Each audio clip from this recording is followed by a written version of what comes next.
The Vegas Golden Knights sweep the Colorado Avalanche after their 2-1 win last night. They'll be awaiting the winner of Carolina and Montreal in the Stanley Cup Final. Carolina currently leads the series 2-1. Game 4 tonight with an 8 o'clock puck drop in Montreal. The Bills continue OTAs. It's exciting to get in front of the room, coach your coaches, lead the staff that way rather than supporting a defensive coordinator or just supporting a head coach. So that's been exciting. That's defensive coordinator Jim Leonard. For the rest of his press conference, you can find that on demand at WGR550.com, along with some of the other players that spoke yesterday as well.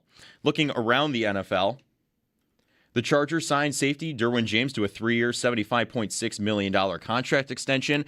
Packers running back Josh Jacobs was arrested in Wisconsin on domestic abuse charges. Texans wide receiver Nico Collins agreed to terms on an adjusted contract that guarantees his salary in 2026 and 2027. The United States Supreme Court also refused to intervene in Brian Flores' discrimination lawsuit against the NFL. This means that the case can head to trial. In the NBA, in the Western Conference Final, OKC beat the Spurs last night, 127-114.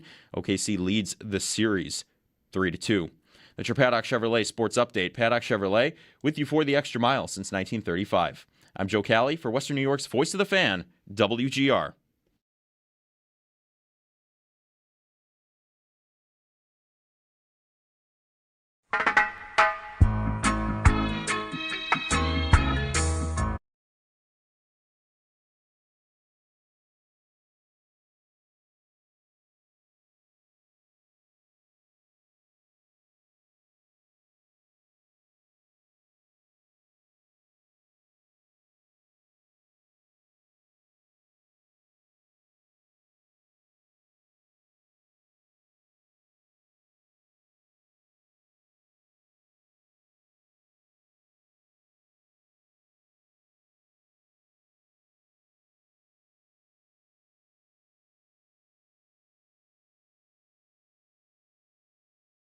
Hey, everybody.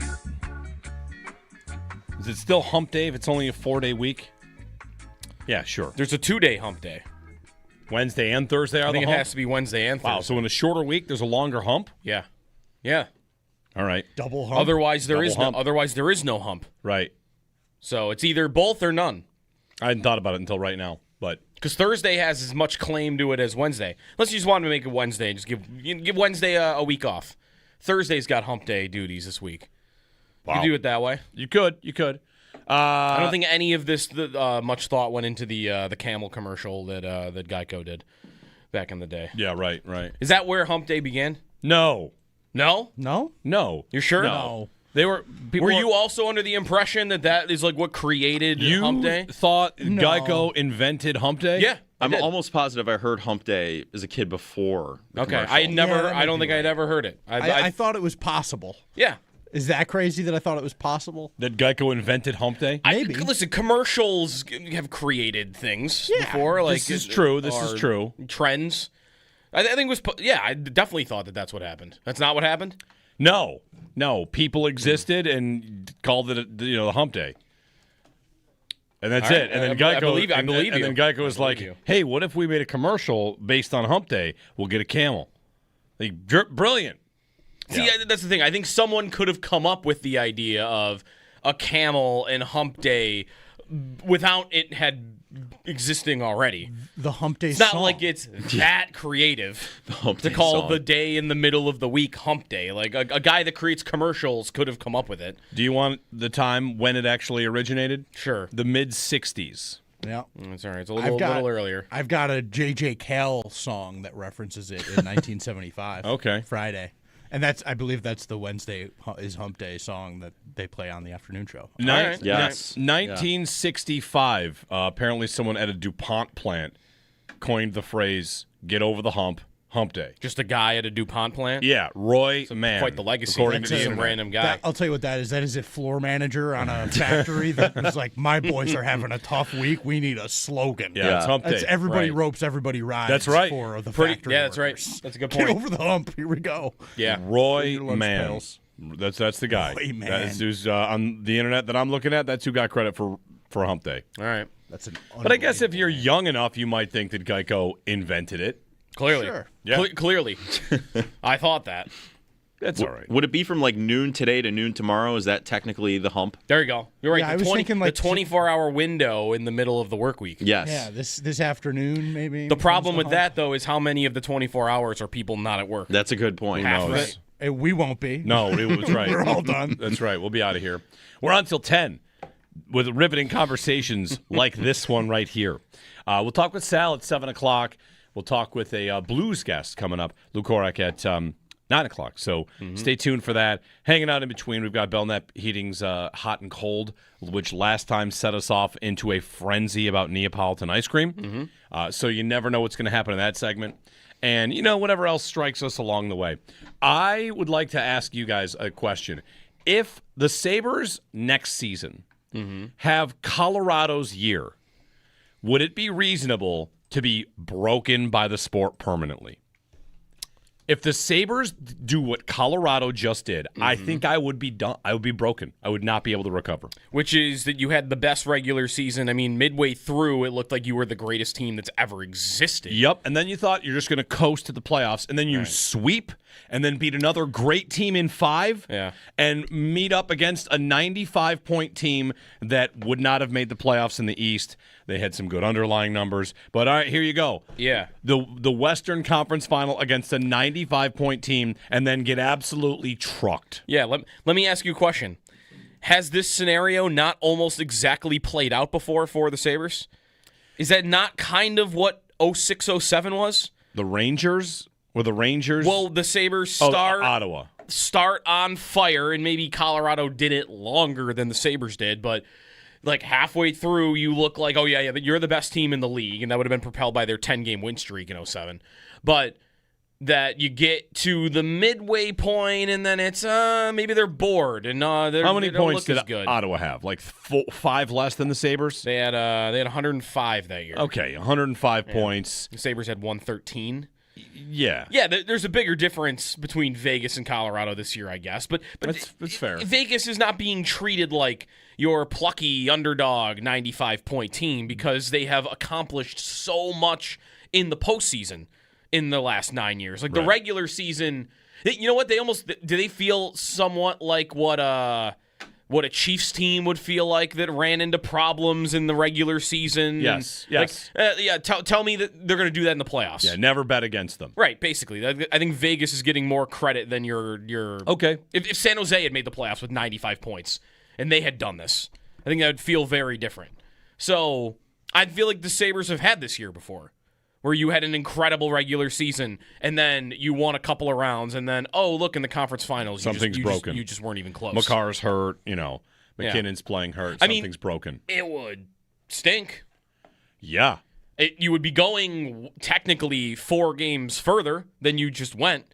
But by wins, I guess you wouldn't have gone any further. No. Well, you gone 1 win further if they did what Colorado did this year.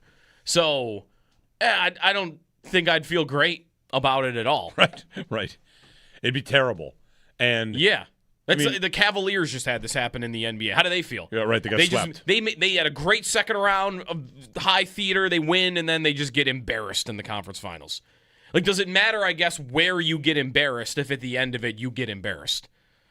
Probably not. If you get to the championship, maybe it's better. New England got embarrassed in the Super Bowl, but they made the Super Bowl. Right. Where it matters is if it feels like you – the worst losses are you feel like you should have won and didn't. Right. Those are the toughest ones to take. Those are – a couple Bills losses in the playoffs. You could get there a little bit with Game 7. You might absolutely get there with Game 7. Whereas if you're Colorado, what are you supposed to say? We should have won? Like, we didn't win a game. No, you'd sound like an idiot if you said we deserve to win that series. Right. And instead, Vegas is on this incredible heater. They fire John Tortorella. They fire their coach and hire John Tortorella. Yeah. And everything just works out. Everything always works out for Vegas. They did also add Mitch Marner in the offseason. True. It's nice to have that guy. He's pretty good. Have you seen one of the jokes about Marner is you can't be mad about his game 5, 6, and 7 lack of production if you just sweep your opponent. Yeah. So he won't have bad numbers in games 5, 6, and 7 like he did with Toronto. But anyway, right, adding Mitch Marner is key. I'm told, Joe, that it's bad. Free agency is bad season.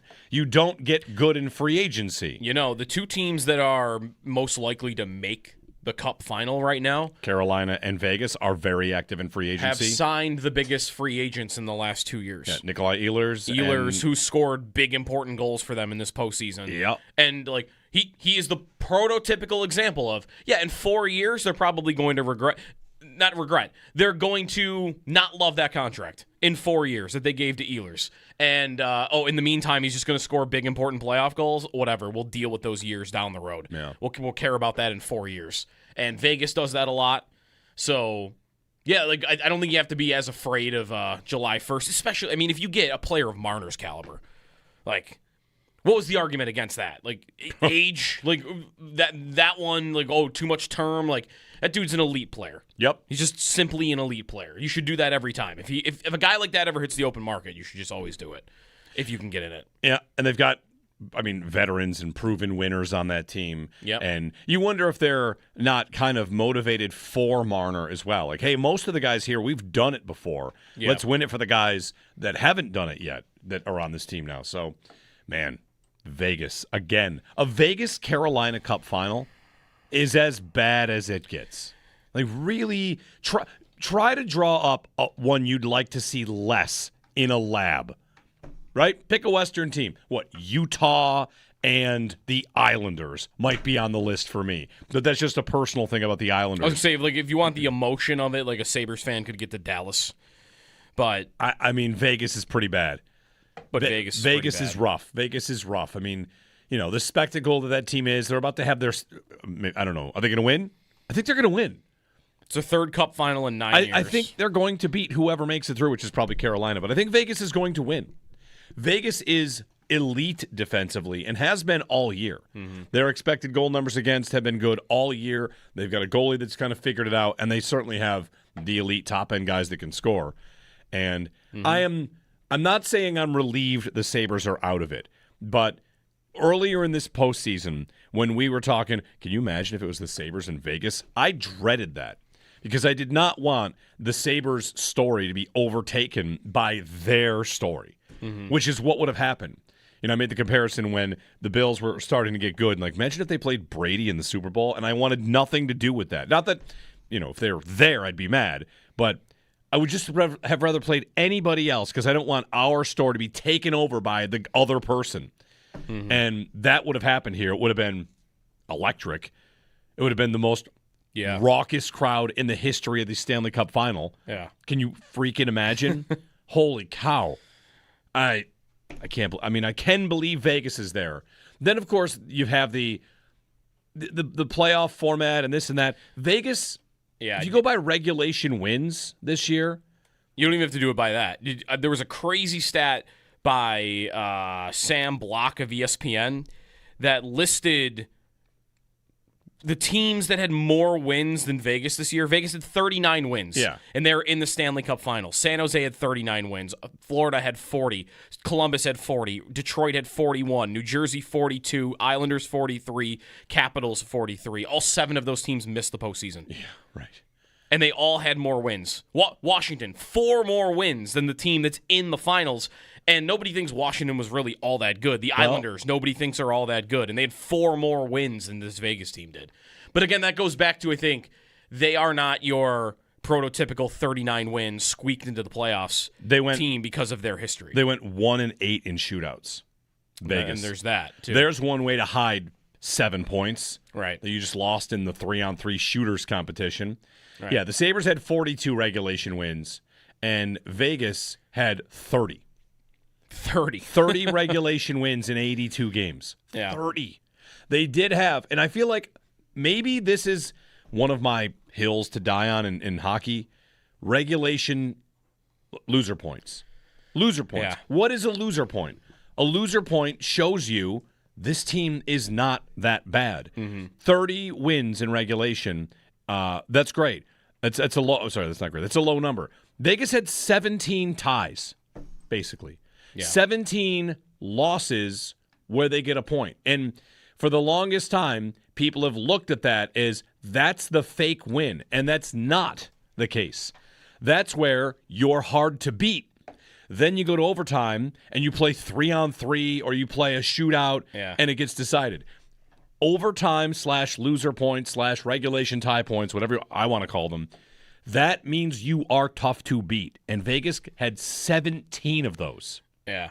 Can I almost say that there would be, it's more of a test of getting unlucky by the standings if you're the team that loses all the time in overtime versus the team that you just win every shootout. Or you just win, because that would, to me, be more closer to you're fake good, because you're getting the 1 point you earned, you got to overtime, and but then you passed the test that wasn't really full hockey. Whereas Vegas, let me give you your problem in Vegas is, we weren't very good in shootouts. Okay, well, in the playoffs we don't have to worry about that. Philadelphia, for comparison, we are amazing in shootouts. Okay, sure. Show me how that's going to matter for you in May. That would be a difference, I think, between these teams getting overtime. Can I give you the team for this? Who is that? Anaheim. Anaheim was 8-0 in shootouts. Yeah. And in overtime, they won 9 games. That's 17 points. Right. When it's not 5-on-5. Right. 17 points that if in postseason play don't count. Don't count. Don't count. That's how you know that team's bad. Now, if I have 2 teams, one has 95 points and one has 95 points and one has picked up 17 bonus points through overtime. Yeah. And one has lost all those points, those are not equal teams. Right. And that's kind of a little bit of what Vegas was this year. Their win total, you said 39, but some of the teams in front of them, was Anaheim one of them? Sorry, you mentioned Anaheim. Anaheim was one, I think, wasn't it? Yeah. Anaheim had 92 points. Okay. Vegas won the division. Vegas won the division. 95 points, which is insane. But 95 points. What happens if they simply split their shootouts? Now they're a 100-point team instead of a 95-point team. So it's, whatever. The randomness of the league, the randomness of the sport, we are always to be reminded of it. Whether it's Florida getting in as the last playoff team and then making the cup final, or Vegas here with 95 points making the cup final, that doesn't necessarily mean that every team that's in the 90s can do it and you never know. But it can mean underlying numbers in a team with a bad season, don't let them in. If they get in, they're dangerous. And I don't think anybody is really shocked by what Vegas is doing. I feel like this last series with Vegas and Colorado is more of a, can you believe Colorado went belly up like that? That's just, whatever. It's nuts. Yeah. They still have the cap thing going on, by the way, too. I'm looking at Vegas's page for that, and they're, you pull them up on Puckpedia, they're $11 million over the salary cap. Good for them. And it's there's certainly 3 things that, equate to they're not over the cap. I don't think they're allowed to be anymore.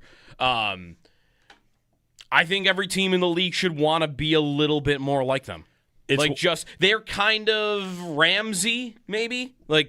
LA Rams-ish, where they're kind of the bleep them picks team, and we're just, there's a good player available. What does it cost to get him? What do we have to do cap-wise to get him? Oh, we can make it happen. We can make it work.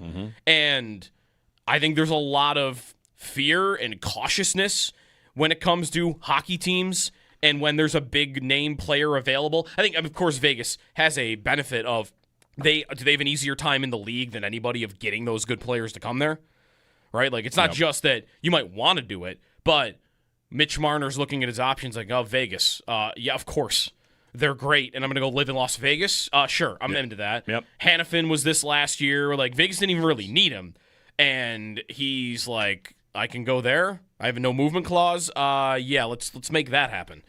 Guys just want to go there. So it is made easier for them, but they're just never afraid to go get a top player. And again, those contracts that you'll end up regretting at the end, now that I'm looking, you know what they end up doing? There's Alex Pietrangelo at 36 years old making $8.8 million for the next 2 years. He's just on long-term injured reserve. Right. Because you find a place to stash that contract. They'll either trade it away or they'll put it on LTIR. You just figure it out. You just figure it out. You're hurt, Alec. No, okay. You just tell him. You just club him in the knee. Right. Ah, there it is. LTIR for this guy. Yeah. Anyway. I think every team should want to be a little bit of them. I think the Sabres are going to be more like them than they've been. Yes. They really couldn't have been further from the opposite. Yeah.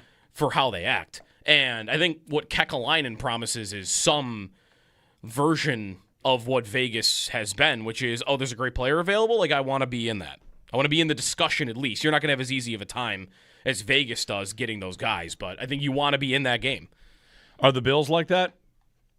The Bills are like that in that they're in on all this They're in stuff. on it all. I just like to see them pull it off once in a while, right? It's a little more rare. Right. Like, will the Sabres make a move like that before the Bills do? A really big, holy cow, wow, you got who kind of move? Yeah.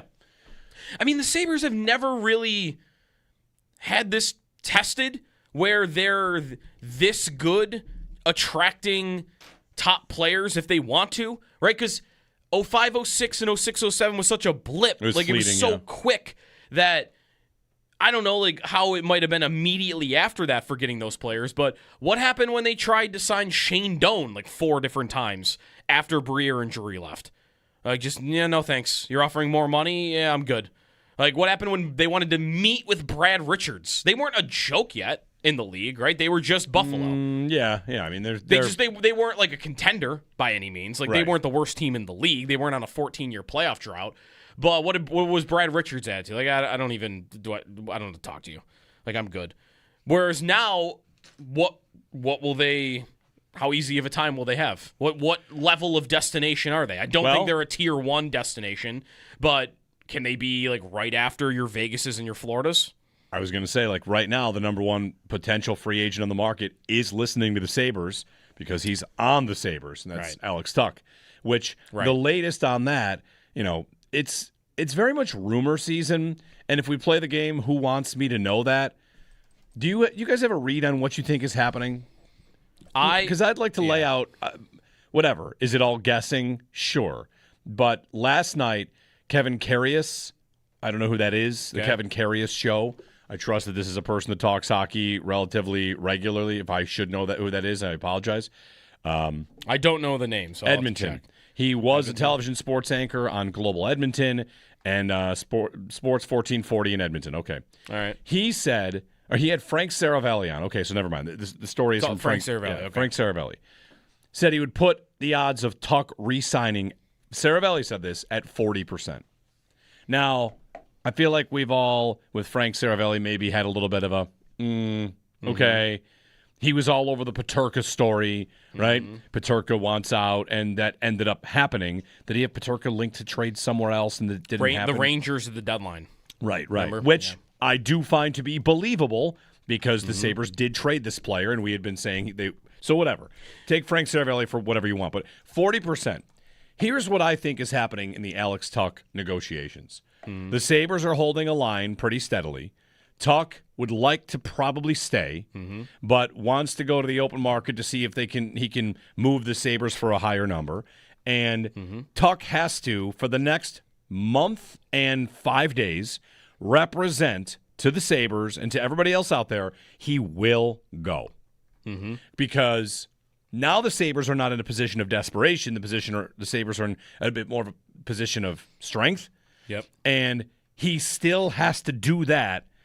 And he might leave, but I do think that it would be Tuck's side that would be kind of standing on, no, we will leave. We know what we're worth. That's my belief. I would agree with you that is likely what Tuck is aiming at here. Will it work? I said this last week, if I were putting myself in Alex Tuck's shoes, what would I be trying to do? I would be trying to stay here and get every dollar I can out of Buffalo. And to do that, I need to make them think I would go to Seattle. Seattle is rumored to be Botterill is desperate, and he might not have a lot of job security, and they have a bunch of cap space. If Alex Tuck would like someone to let him know what Jason Oh, yeah. Botterill, how good he is at the job, call me. Right, I'm ready. I'll give you a conversation. He can use that guy's desperation to get an offer that you would hope could pull the Sabres a little closer to where you want to be. I don't think anybody would match it, but that's what I'd be trying to do. If the Sabres are at, just hypothetically speaking, they're at $9 million, and I want to stay. My goal is to stay. I want it to end up that I'm staying. And I would even maybe sign for 9, but I know they're offering me 12, so I'm just going to use that to see if I can get Buffalo up to 10. Right. That's it, and I'll be perfectly fine taking a $2 million discount, but I'll feel like I won at the end because I got them to move $1 million. If you can get them to move $1 million. And then I would say the risk you're running is as this plays out, yeah, Are more and more Sabres fans not drifting toward, well, what else could we do with that money? I don't even think that's the risk. The risk is what Jarmo Kekalainen is going to be thinking and what he might do. Because every day that you drag this on, if you wanted to say, I'm going to take it to July 1st, you could do that. You get Jarmo a month to make calls. You're right. And you're betting on the Sabres not doing something else because they've got cap space. They've got long-term cap space. They don't have a ton of immediate cap space. So you're running the risk of giving them a month to say, okay, well, sorry, we made a trade. We can't sign you now. It's over. Yeah. We made the Robert Thomas. We were the team that made the Robert Thomas deal. So guess what? We can't sign you now. And Alex Tuch runs that risk. He might think, though, the Sabres might just do that anyway. Right? It might not be from him. The Sabres could be the ones dragging their feet. I've thought this all along that if I'm Jarmo, Tuch might be my plan B. And I've got a month here. I've got a month until the NHL draft, and I got a month and a week until free agency.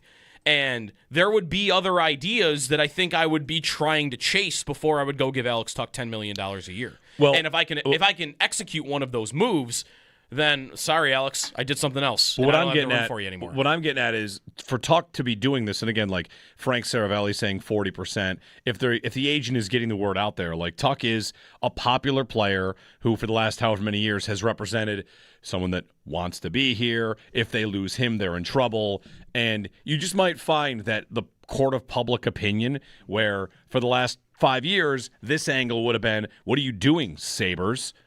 shifts this time to, all right, what? All of a sudden, I'm flirting with, even though I have no power in this, and you Sabres fans, we're just kind of waiting to see what Jarmo does. I just think there's been a little bit of a shift, and okay, maybe you'll leave. Well, we've got a good thing going, so you should stay for less. I'm thinking about Stamkos. Stamkos, before he goes to Nashville, Stamkos is the big free agent the year Oposo signs. What happens? We're talking about it. Ooh, are the Sabres going to sign Stamkos? Could they make a run at Stamkos? I know we lived in those days where we thought that was possible. And he never got to the market. He settled for a number that was way below under what people thought he was going to get. It was now Stamkos had $8.5 million. Right. And I don't think Stamkos had been wildly underpaid up to that point, which Tuch has been. Right. So if you feel like you are $20 million below what you've been worth for the last 5 years, you might want to get that money back and find a way. 803-0550. On Tuch, if anybody wants it. You can join us. 7 o'clock, we'll talk with Sal. Jim Leonard spoke yesterday to explain his defense, and I think it was kind of funny listening to him do that. Not in a bad way, just kind of wild how the Bills are explaining their defense. Josh Palmer is hurt. He's at least dealing with something. Okay. Yep. Working off to the side. Josh Palmer dealing with something. And we'll talk with a Blues guest coming up at 9 to talk about the Robert Thomas idea, re-exploring that, Colton Parayko, what the Blues are looking at here, because they're going to be linked to the Sabres until, well, the start of the season probably. If you're on hold, we'll get to your calls. Rick, hang out with us. In the meantime, yeah, whatever. Enjoy your hump day, if it is, in fact, still hump day. Jeremy and Joe here on WGR.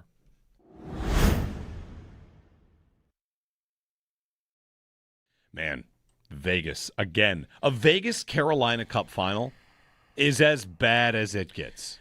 Like, really, try to draw up one you'd like to see less in a lab, right? Pick a Western team. What, Utah and the Islanders might be on the list for me. But that's just a personal thing about the Islanders. I was going to say, like, if you want the emotion of it, like a Sabres fan could get to Dallas.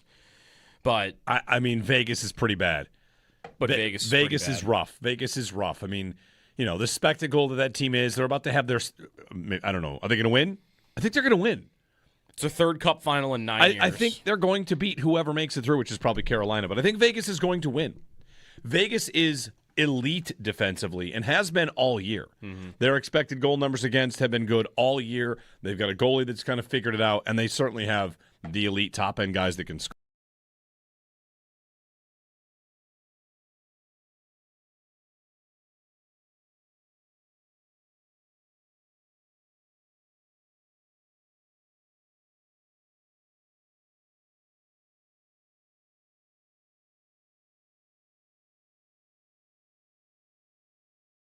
I don't think anybody is really shocked by what Vegas is doing. I feel like this last series with Vegas and Colorado is more of a, can you believe Colorado went belly up like that? That's just, I mean, whatever. It's nuts. Yeah, they still have the cap thing going on, by the way, too. Like, I'm looking at Vegas's page for that, and they're, like, you pull them up on Puckpedia, they're $11 million over the salary cap. Good for them. And it's like, well, there's certainly three things that, equate to they're not over the cap. I don't think they're allowed to be anymore. I think every team in the league should want to be a little bit more like them. They're kind of Ramsey, maybe? Like LA Rams-ish, where they're kind of the bleep them picks team, and we're just, there's a good player available. What does it cost to get him? What do we have to do cap-wise to get him? Oh, we can make it happen. We can make it work. Mm-hmm. And I think there's a lot of fear and cautiousness when it comes to hockey teams and when there's a big name player available. I think, of course, Vegas has a benefit of they have an easier time in the league than anybody of getting those good players to come there. Right? Like, it's not just that you might want to do it, but Mitch Marner's looking at his options like, oh, Vegas. Yeah, of course. They're great, and I'm going to go live in Las Vegas? Sure, I'm into that. Yep. Hanifin was this last year. Like, Vegas didn't even really need him. And he's like, I can go there. I have a no movement clause. Yeah, let's make that happen. Like, guys just want to go there. So it is made easier for them, but they're just never afraid to go get a top player. And again, like those contracts that you'll end up regretting at the end. Now that I'm looking, like, you know what they end up doing? Like, oh, there's Alex Pietrangelo at 36 years old making $8.8 million for the next 2 years. He's just on long-term injured reserve. Right. Because you find a place to stash that contract. They'll either trade it away or they'll put it on LTIR. Like, you just figure it out. You just figure it out. You're hurt, Alec. No, okay. You just tell him. You just, like, club him in the knee. Right. Ah, there it is. LTIR for this guy. Yeah. Anyway. Like, I think every team should want to be a little bit of them. I think the Sabres are going to be more like them than they've been. They really couldn't have been further from the opposite for how they act. And I think what Kekalainen promises is some version of what Vegas has been, which is, oh, there's a great player available. Like, I want to be in that. I want to be in the discussion at least. You're not going to have as easy of a time as Vegas does getting those guys, but I think you want to be in that game.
The Vegas Golden Knights sweep the Colorado Avalanche after their 2-1 win last night. They'll be awaiting the winner of Carolina and Montreal for the Stanley Cup Final. Carolina currently leads that series 2-1. Game 4 tonight, 8 o'clock puck drop in Montreal. The Bills continue OTAs. It's exciting to get in front of the room, coach your coaches, lead the staff that way rather than supporting a defensive coordinator or just supporting a head coach. So that's been exciting. That's defensive coordinator Jim Leonard. For the rest of his press conference, you can find that on demand at WGR550.com, along with some of the other players that spoke yesterday as well. Looking around the NFL, the Chargers signed safety Derwin James to a 3-year, $75.6 million extension. Texans wide receiver Nico Collins agreed to terms on an adjusted contract that guarantees his salary in 2026 and 27. In other news, Packers running back Josh Jacobs was arrested in Wisconsin on domestic abuse charges. In the United States Supreme Court refused to intervene in Brian Flores' discrimination lawsuit against the NFL. This means the case can head to trial. In the NBA, in the Western Conference Final, OKC beat the Spurs last night, 127-114. OKC leads the series 3-2. Those are your Paddock Chevrolet sports headlines. Paddock Chevrolet with you for the extra mile since 1935. I'm Joe Cali for Western New York's Voice of the Fan, WGR.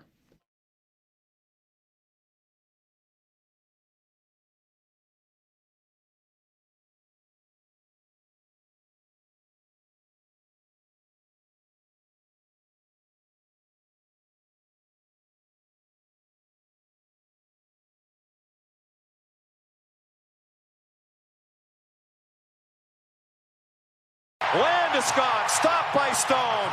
Eichel sends it in. 3 seconds to go. Vegas goes back to the Stanley Cup Final. They sweep the President's Trophy winning Avalanche in the Western Conference Final. Thanks. I kind of hate it. Vegas to the Cup Final. A sweep. Yeah. I also hate it. Colorado, getting a little underachiever-y for me. You got 2 of the best 3 players in the world. I feel like you probably should win more than 1 Stanley Cup at some point. I'm not going crazy yet, but they should win another cup. Should they change their coach?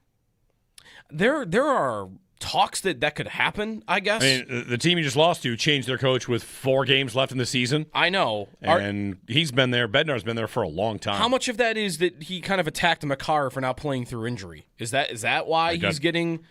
Maybe. I mean, Pete DeBoer got fired because he took on Ottinger, right? Right. You take on a great player, you can get fired. I guess the other thing is that he has been there so long in a sport where guys just usually don't last very long. He's been there 10 years. That's crazy. Yeah, 2016-17. Lindy-esque. Yeah, right. Who else does that? John Cooper does that. Yeah. And that's guys don't stay that long. All the cutthroat Vegas stuff. I mean, I brought up only player examples. How many times have they fired a coach? Oh, a million times. Who was their coach when they made it the first time? It was Gerard Gallant? No. Okay, it was Gallant. And then they fired him early the next year, maybe? Yeah. And then Cassidy or somebody in between? DeBoer was somewhere Pete DeBoer. in there. DeBoer maybe is the one who won the cup with them, isn't Okay, he? yeah. That sounds right. No, he wasn't. Who's the coach when they win the cup? Is it Cassidy? Cassidy was the coach Okay. when they won the cup. They probably fired DeBoer after the conference finals. So Colorado would maybe do the same, I guess. 3 cup final appearances in 9 years. Take a hike. Right. Get out of here. I'm over here, the starving man in the desert looking for a drop of water, and they're just bathing in it every day in a Bellagio fountain. It's gross. How about 1 appearance in the cup final in the last, 30 years? I mean, it's unprecedented. I guess the last 50. It's unprecedented in sports. Vegas. A team just showing up in a sport and having this first decade. That doesn't happen anywhere, right? Because typically you have to go through an expansion process. That's right. In the NFL, the Jaguars and Panthers got good kind of quick, but they didn't make Super Bowls, and they didn't stay there. This is sustainable. That's right. They missed the playoffs 1 time. Were the Jaguars and the Panthers in the NFC Championship and AFC Championship maybe within 3 to 4 years? It was early. The Jags beat the Bills in a playoff game within their first couple years, didn't they? Yeah, they made the AFC Championship game. Okay. Right. Way back. The Panthers made the Stanley Cup final, didn't they, in one of their first seasons? Yes, they lost. They got swept by Colorado. Okay, but they made it to the They finals. made it pretty far. Yeah. And Colorado doesn't really count because they were a team before. Like they weren't, but they won the cup in their first season. Right, after a move. Right. Which it's pretty tough for Quebec. Yeah, I would say. Tough. Yeah. Rick in Buffalo. Hey, Rick. Good morning. Good morning, guys. Happy Hump Day. Thanks, Rick. Yeah, no problem. So I'm just wondering, couldn't the Sabres sign Tuck for one season? Give him a little raise, make him a little happy, and then they can sign Benson and then revisit the Tuck situation next season when they have a little bit more room to negotiate under the cap. I mean, he wants to stay, so he says, so I don't see why one season is going to really make a difference, especially if he does better next season. Then he's looking at an even better payday, and maybe the Sabres can actually get something done long-term with him. Well, you're asking him – he would never do it. You're asking him to make a $70 million gamble. Right. For if he gets injured or nothing. He has a terrible year. Yeah. And really, you're betting in that scenario, you could have an even better year. He had 33 goals and 33 assists. What would the odds be that Tuck's going to beat that next year? I wouldn't say they're great. He definitely could. That he's going to beat it, I would say whatever. Can he get in the neighborhood? It'd be good if he had 30 goals and what? He had 70. How many points? 70, you said? 66. 66. If he had 30 goals and 60 points, I would consider that a very good year. Yes. And that's lower. But your value doesn't go up. No, you could promise him year. more money, and the cap's going to go up. But the idea is I'm going to sign for less to then sign for more. Well, there's nobody who would ever do it. That's what's weird, though, about the NHL is usually, football, this can be true, where there's an argument there, depending on the guy's age, you should sign a short-term deal because the cap continues to go up. But every year. Football, isn't it a month before free agency that they actually find out what the number is? Yeah. Here in hockey, they're telling you what it is 4 years out. Sure, the cap is going up, but we all know what it's going to be. Yeah. We all know in 3 years what the number is going to be. So if you're you're not let me take a risk to find out, see if it goes up a lot. You already know it's going to go up a lot. So his market doesn't get any better in a year. And that is why anyone that thinks, sign him to a 4-year deal at the money he wants. If I'm Alex Tuck, why am I going to do that? Because when I'm 34 years old, what's my market going to be? If you're Austin Matthews, when he signed his deal at 23, if you're in your mid-20s and you want to sign a deal like that, I think it makes all the sense in the world. But no, if you're Tuck at this point, you're signing for as many years as you can get, I think. It's going to take 7 years to sign him. Yeah. In most of these cases, when a player, finger quotes here, bets on himself, that means the team didn't want to pay him what he's worth. And he's going to go out there and play for less and try and get a better deal next year because he doesn't want to sign up for 5 years of a salary he doesn't like. But the player that you could do that with, what Rick suggested, is Benson. Benson, you could bridge with the sole idea of, what do you want? You want $7 million for 2 years? You are 20 years old. Wait 2 years, play 2 years on a deal like this, and then we'll hit you with another contract. Right. Right. Benson at a bridge deal, that's who you could do it with. You could also do it with, I don't know, who are their other RFAs, Krebs is an RFA. Krebs, but I don't know if you're thinking Krebs is going to be the kind of player where you're promising him you'll make more in 2 years. He's a role player who's a nice player. Right. Benson's the one. If you're laying out the offseason priorities for the Sabres, I think everybody's going to line up with the most important player to keep is Benson. Make sure nobody squeezes you on the cap because, you signed Tuck, and here comes Calgary to say, well, Zach Benson's going to make 9.5 immediately this year. We signed into that deal. You got to match it. Other teams should, of course, squeeze the Sabres on their cap, and the number one way for the Sabres to get squeezed is to sign Tuck first. They shouldn't do it. They should make sure the rest of the house is in order. See what they can do with Greenway. See what they can do with, UPL, whoever. You've got lots of names out there on how they could clear the space for Tuck. You were talking how Yarmo can spend the next month making alternate plans. He can also spend the next month finding ways to trim the fat off the roster to make room for Tuck. And, of course, he's got to figure out Benson. He's got to figure Byram. Is Byram a priority over Tuck? I think Byram might be their number one priority. One over Benson? He's closer to free because agency. you have rights on Benson. Right. Yeah. All right, but you know what? There you go. There's a Twitter poll. But Byram doesn't affect this year's cap. Byram only affects your cap beyond this year. Right. Who would you rather have long-term starting today, Bo Byram or Alex Tuck? Will it come down to picking between the two? Right. Can they sign both long term? Like It's tough to ask for both. I think. It's tough. I think you can do it though. You just can't really do. If you do those two things, you're total run it back mode. Like this is our group. This is our core. We're not changing anything, and we are going to make ourselves tight against the cap going forward by just signing our own guys. Yeah, that is goodbye any big move. That's pretty much eliminating any kind of big time addition. That is, all right, this is the group. This is it. We're going back. That would be, locking it down in a pretty significant way to me. They just did, to the point about the shorter contract, they just did that with Byram. And they're back here with, all right, now we got to pay him a bunch of money. You know what it really would be?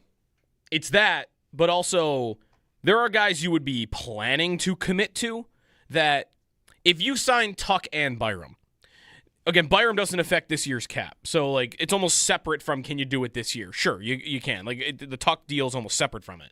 But then it's projecting out with the cap going up. All right, I got $54 million in cap space the following year. That sounds like a lot. But if I sign Tuck and commit 10 to that, and I sign Byram and commit 19 to that, if I commit 18, 19 million between the two guys, and then I have the Benson contract and whatever, you might get faced not with I got to lose Benson? Do I got to lose Byram or Tuck deal? But you might say, okay, well now Oslin, Kulik, and Quinn are all RFAs. Mm-hmm. And it's Jack Quinn. I might have to say goodbye to him because I decided to pay Alex Tuck. Tuck might be less about who you're losing right now and more who are you okay with losing down the road? Are you okay keeping a 32-year-old Alex Tuck and letting a 25-year-old Jack Quinn walk next offseason because you had to have him back at $10 million? Those are the consequences you might be facing down the road. Exactly. That to me is why I think I would be very surprised to see both Byram and Tuck signed to long-term deals because you are committing a lot of money when you've got a bunch of guys that you think are capable of earning a bunch of money at some point. Which 1 year ago we thought was a problem that had log jammed the Sabres into a bit of a pinch. Yeah. Too many guys signed. Adams signed guys early, but now where can you go? You don't even what's your move to make, right? That's how you get Cousins for Norris. It's kind of like dollars in, dollars out. Mm-hmm. And your deals from that point were that. And I don't know how much Yarmo's going to want to box himself in there. Exactly. Well, you have two veteran Adams guys that are right now making about $9 million between the two of them in Zucker and Greenway that are only under contract for one more year. They are not long-term logjam guys, but they are for 1 year. And they could be the names. They could be the names that say, I want to keep Tuck. And I would even like to do something small on the side of it. All right, how do I do that? Well, basically, I'm going to give the $9 million that Greenway and Zucker make, and I'm going to give that to Tuck. And that's how I'm going to keep him. And I'm going to have to find a way to get Greenway and Zucker off my team. 803-0550 if you want to join us. Vegas to the Cup final. And Vegas will wait for Montreal or Carolina. Likely Carolina. They've been much better in this series. And then a Vegas-Carolina Stanley Cup final, just as our forefathers once dreamed of. Jeremy and Joe here on WGR.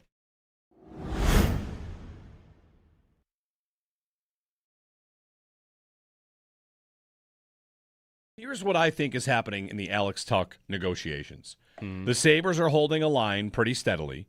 Tuck would like to probably stay, but wants to go to the open market to see if he can move the Sabres for a higher number.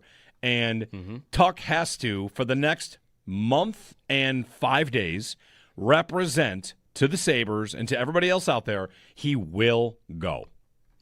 Because now the Sabres are not in a position of desperation. The Sabres are in a bit more of a position of strength. Yep. And he still has to do that. And he might leave, but I do think that it would be Tuck's side that would be kind of standing on, no, we will leave. We know what we're worth. That's my belief. I would agree with you that is likely what Tuck is aiming at here. Will it work? I said this last week, if I were putting myself in Alex Tuck's shoes, what would I be trying to do? I would be trying to stay here and get every dollar I can out of Buffalo. And to do that, I need to make them think I would go to Seattle.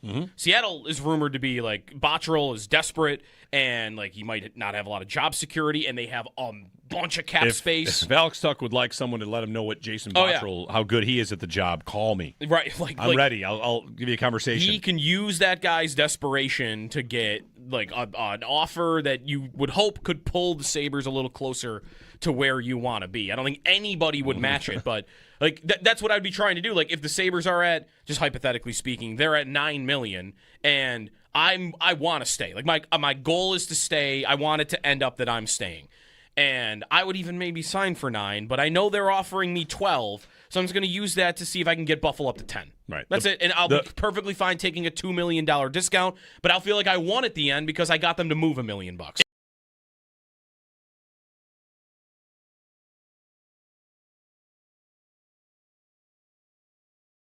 I don't think anybody is really shocked by what Vegas is doing. I feel like this last series with Vegas and Colorado is more of a, can you believe Colorado went belly up like that? That's just, I mean, whatever. It's nuts. Yeah. They still have the cap thing going on, by the way, too. Like, I'm looking at Vegas's page for that, and they're, like, you pull them up on Puckpedia, they're $11 million over the salary cap. Good for them. And it's like, well, there's certainly 3 things that, equate to they're not over the cap. I don't think they're allowed to be anymore. I think every team in the league should want to be a little bit more like them. They're kind of Ramsey, maybe? Like LA Rams-ish, where they're kind of the bleep them picks team, and we're just, there's a good player available. What does it cost to get him? What do we have to do cap-wise to get him? Oh, we can make it happen. We can make it work. Mm-hmm. And I think there's a lot of fear and cautiousness when it comes to hockey teams. And when there's a big name player available, I think, of course, Vegas has a benefit of they have an easier time in the league than anybody of getting those good players to come there, right? Like, it's not just that you might want to do it, but Mitch Marner's looking at his options like, Vegas. Yeah, of course. They're great, and I'm going to go live in Las Vegas? Sure, I'm into that. Yep. Hannafin was this last year. Like, Vegas didn't even really need him. And he's like, I can go there. I have a no movement clause. Yeah, let's make that happen. Like, guys just want to go there. So it is made easier for them, but they're just never afraid to go get a top player. And again, like those contracts that you'll end up regretting at the end, now that I'm looking, like, you know what they end up doing? Like, there's Alex Pietrangelo at 36 years old making $8.8 million for the next 2 years. He's just on long-term injured reserve. Right. Because you find a place to stash that contract. They'll either trade it away or they'll put it on LTIR. Like, you just figure it out. You just figure it out. You're hurt, Alec. No, okay. You just tell him. You just like club him in the knee. Right. There it is. LTIR for this guy. Yeah. Anyway. Like, I think every team should want to be a little bit of them. I think the Sabres are going to be more like them than they've been.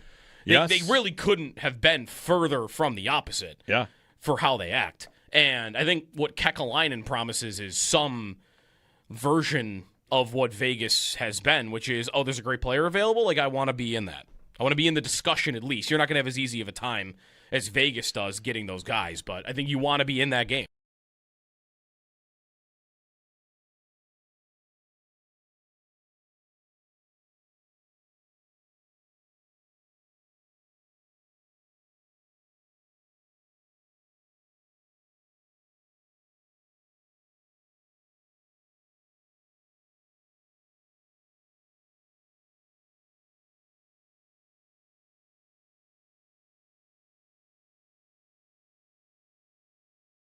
Hey, there was that one morning we had an earthquake, right? Remember that? Yeah, we were on the air. Yeah, we were. We kind of felt a shake, didn't we? Yeah. Pat Hammer has tweeted out he's getting reports of an explosion, a flash of light, possible meteor.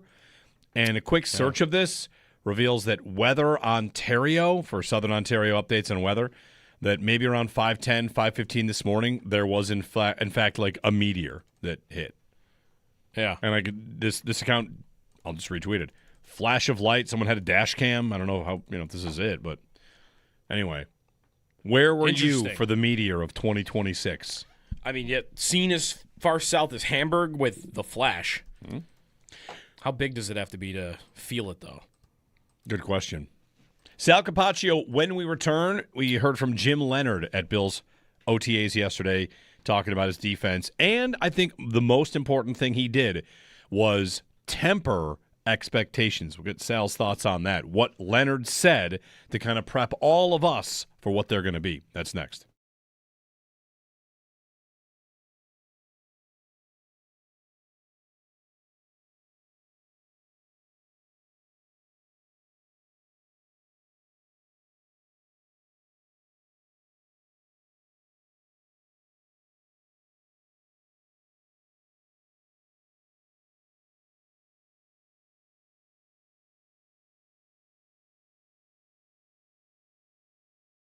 I would like to ask you guys a question.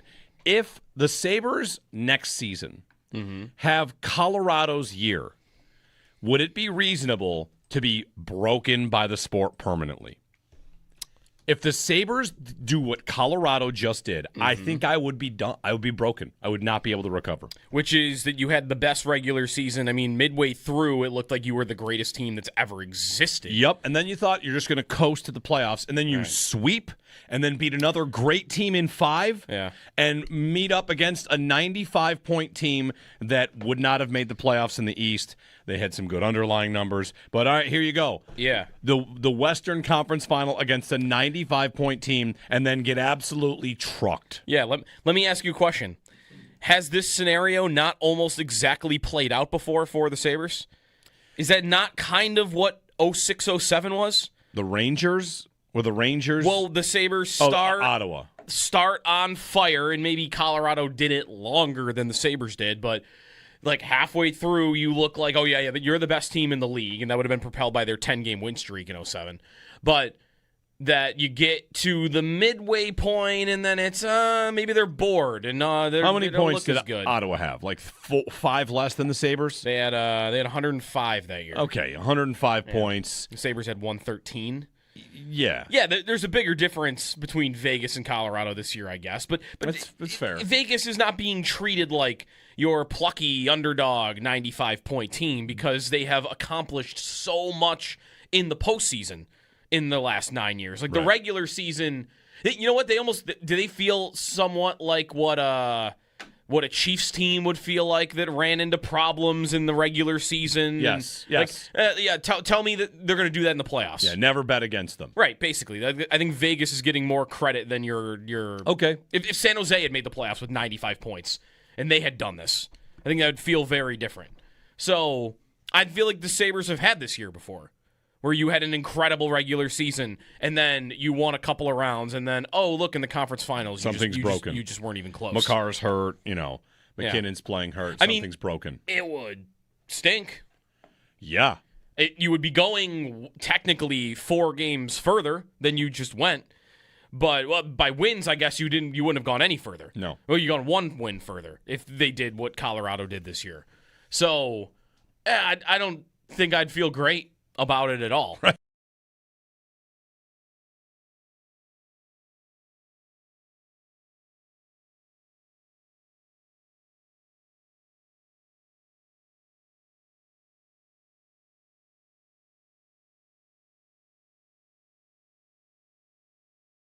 Man, Vegas again. A Vegas Carolina Cup final is as bad as it gets. Like really try to draw up one you'd like to see less in a lab. Right? Pick a Western team. What, Utah and the Islanders might be on the list for me. But that's just a personal thing about the Islanders. I was going to say, like, if you want the emotion of it, like a Sabres fan could get to Dallas. But I mean, Vegas is pretty bad.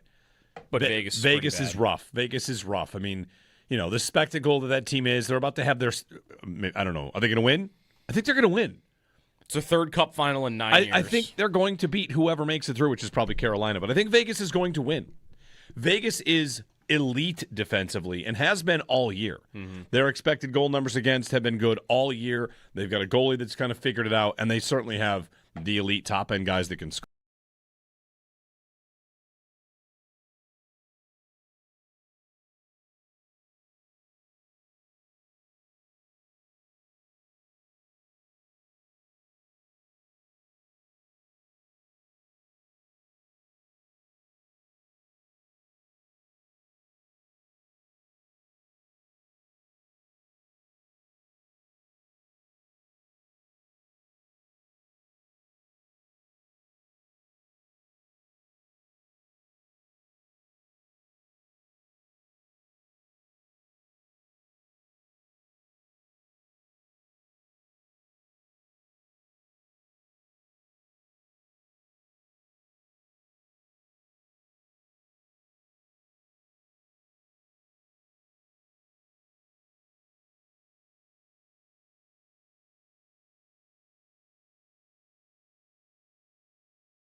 The Vegas Golden Knights sweep the Colorado Avalanche after their 2-1 win last night. They'll be awaiting the winner of Carolina and Montreal in the Stanley Cup Final. Carolina currently leads that series 2-1.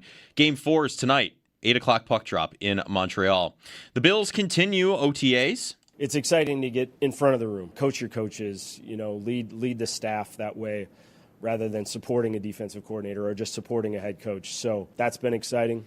That's defensive coordinator Jim Leonard. The rest of his press conference, you can find it on demand at WGR550.com, along with some of the other players that spoke yesterday as well. Sal Capaccio joins Jeremy and Joe coming up next. Looking around the NFL, the Chargers signed safety Derwin James to a 3-year, $75.6 million contract extension. Texans wide receiver Nico Collins agreed to terms on an adjusted contract that guarantees his salary for this season and the 2027 season. Packers running back Josh Jacobs was arrested in Wisconsin on domestic abuse charges, and the United States Supreme Court refused to intervene in Brian Flores' discrimination lawsuit against the NFL. This means that the case can head to trial. In the NBA, the Western Conference Final, OKC beat the Spurs last night, 127-114. OKC leads the series 3-2. It's your Paddock Chevrolet Sports Update. Paddock Chevrolet with you for the extra mile since 1935. I'm Joe Cali for Western New York's Voice of the Fan, WGR.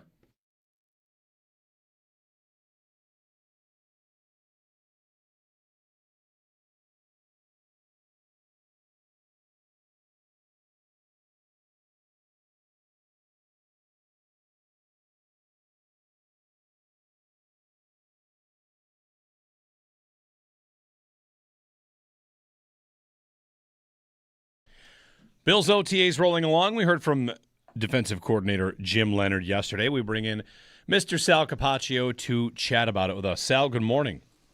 Good morning, guys. How are you? We're good. We're good. We're just processing Vegas in the Cup final again. A franchise that, of course, deserves it because they've had such bad luck over the years. Sweeping Colorado, kind of wild. So Also learning more about meteors because there might have been one nearby. Yes. Oh, really? Yes. I didn't know that. Pat Hammer tweeted out a moment ago that there have been reports of a meteor/fireball in the sky. Joe's learning the differences between meteorites, meteors, and fireballs. Did you know a meteor becomes a fireball when it's brighter than Venus?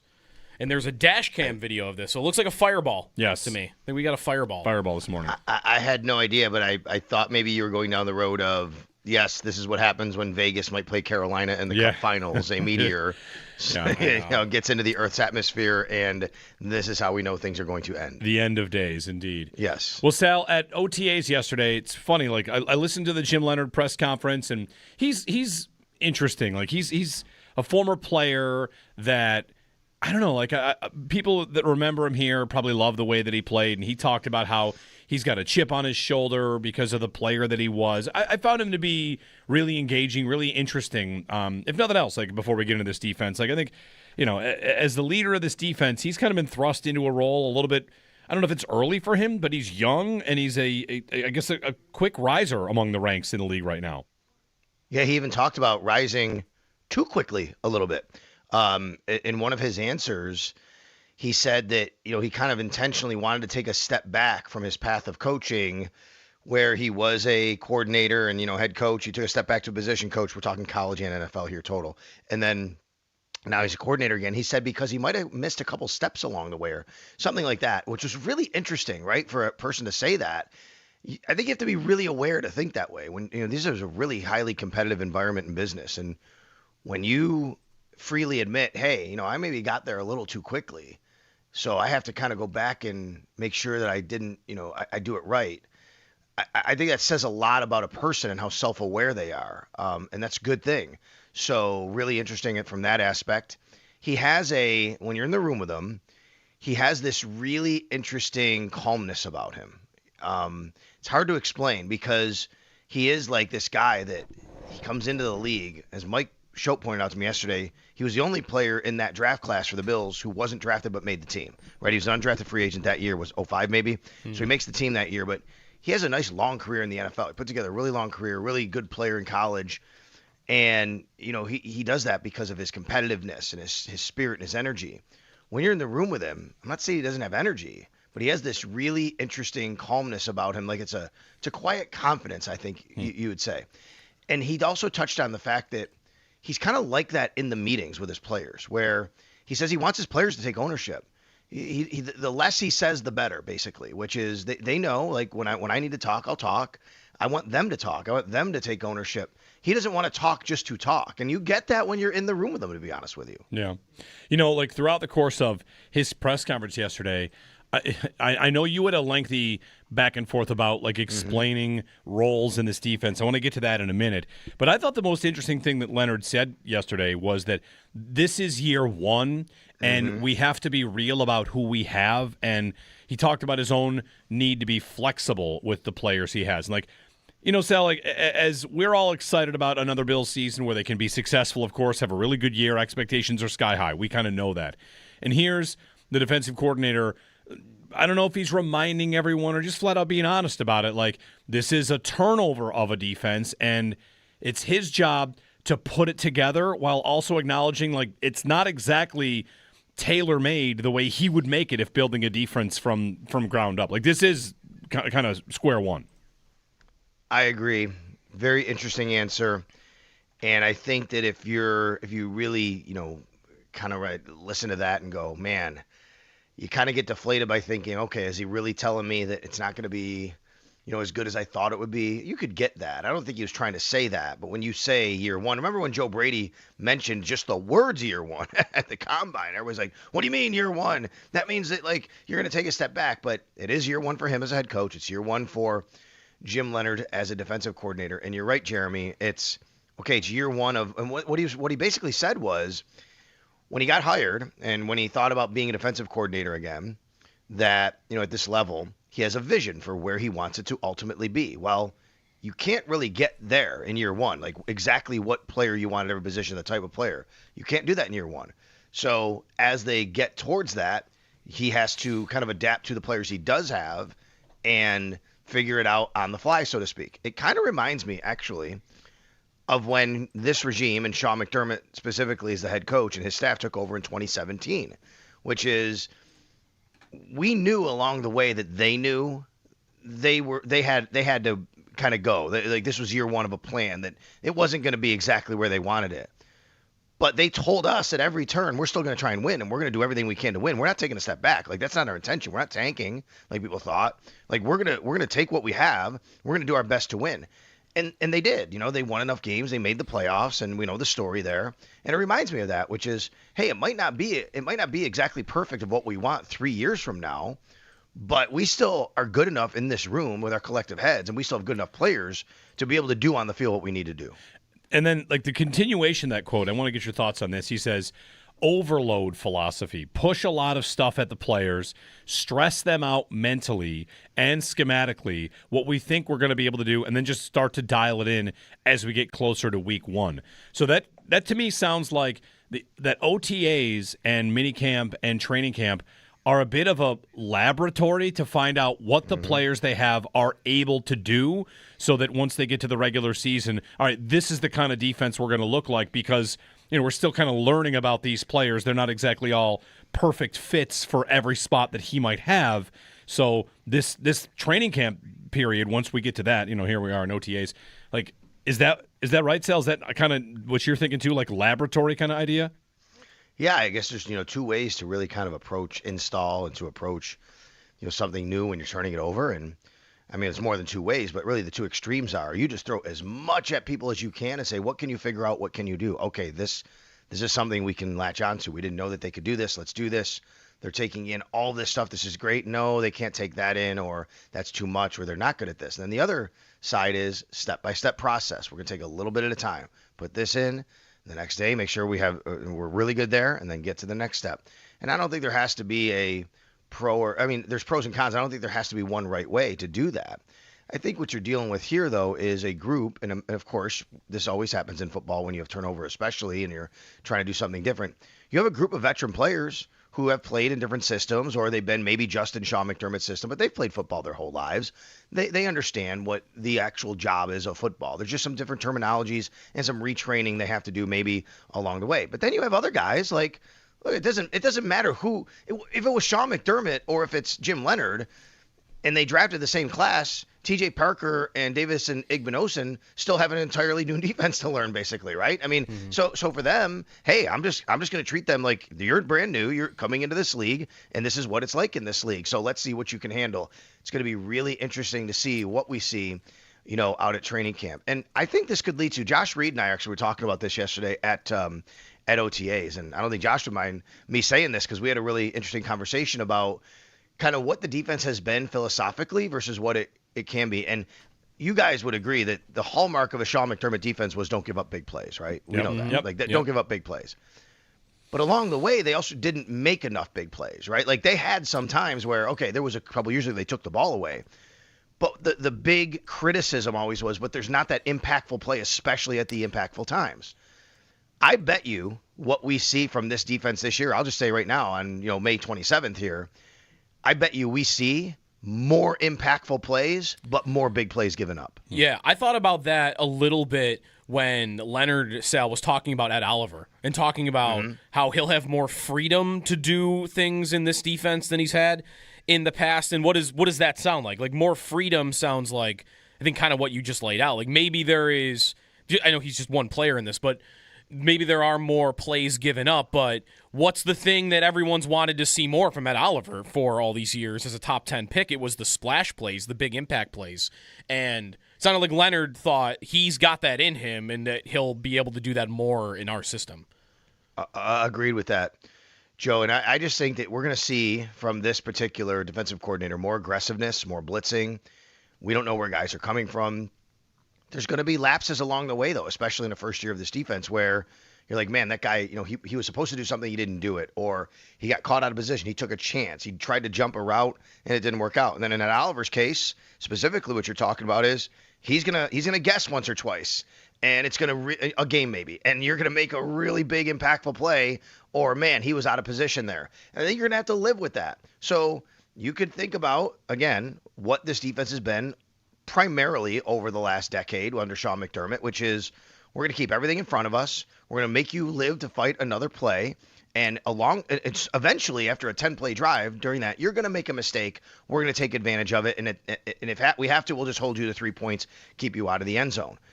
But because of that, you're not as aggressive. You don't make an impactful play necessarily, to get the ball back or, in a critical moment. And there's a lot of great things about that. And then you have the other side, which is, well, I need more of that. But if I'm going to have more of that, then I'm probably going to give up something, that I haven't been seeing this team give up in a while. Yeah. Did Leonard, by the way, Sal, yesterday all but confirm that Dorian Williams is going to be a starting linebacker in this defense? Because he was glowing about Williams, it sounded like yesterday. I don't know, Joe. He was really glowing about Caleb Elam-Zor, too, to be honest with you. Like, I think look, we all know the way this works, right? He's gonna say a lot of really good things about everybody that he's asked about at this time of year. I think he said a lot of good things about Dorian Williams. Dorian Williams hasn't been on the field in the first 2 weeks that I've been there, and we've watched from OTAs. I don't think he confirmed it to me, Joe. I think he's trying to make sure that Dorian Williams and all of us know that he does, like, he's a fourth-year player who he really believes can go do the job when asked upon it. I really think they like KEO, I think we call him, right? We got KEO and IGB and a couple of TJs now on the team. But I think that's going to be a really interesting spot. It's interesting you heard it that way. I'll go back and listen. I didn't necessarily hear it that way because I was also listening to the way he talked about KEO. Yeah, I guess hearing that also, he definitely, you're right, did talk highly about him. Just about the opportunity maybe that Williams has, but even as you're laying that out, like opportunity doesn't have to mean like, oh, he's definitely going to get it. That could mean opportunity in training camp for all I know, more than the season. I think this is the most, to me, maybe open spot competition on the team. I think it's more open than left guard. Like, to me, left guard is Alec Anderson unless he doesn't win it, right? I just think that's probably where that is.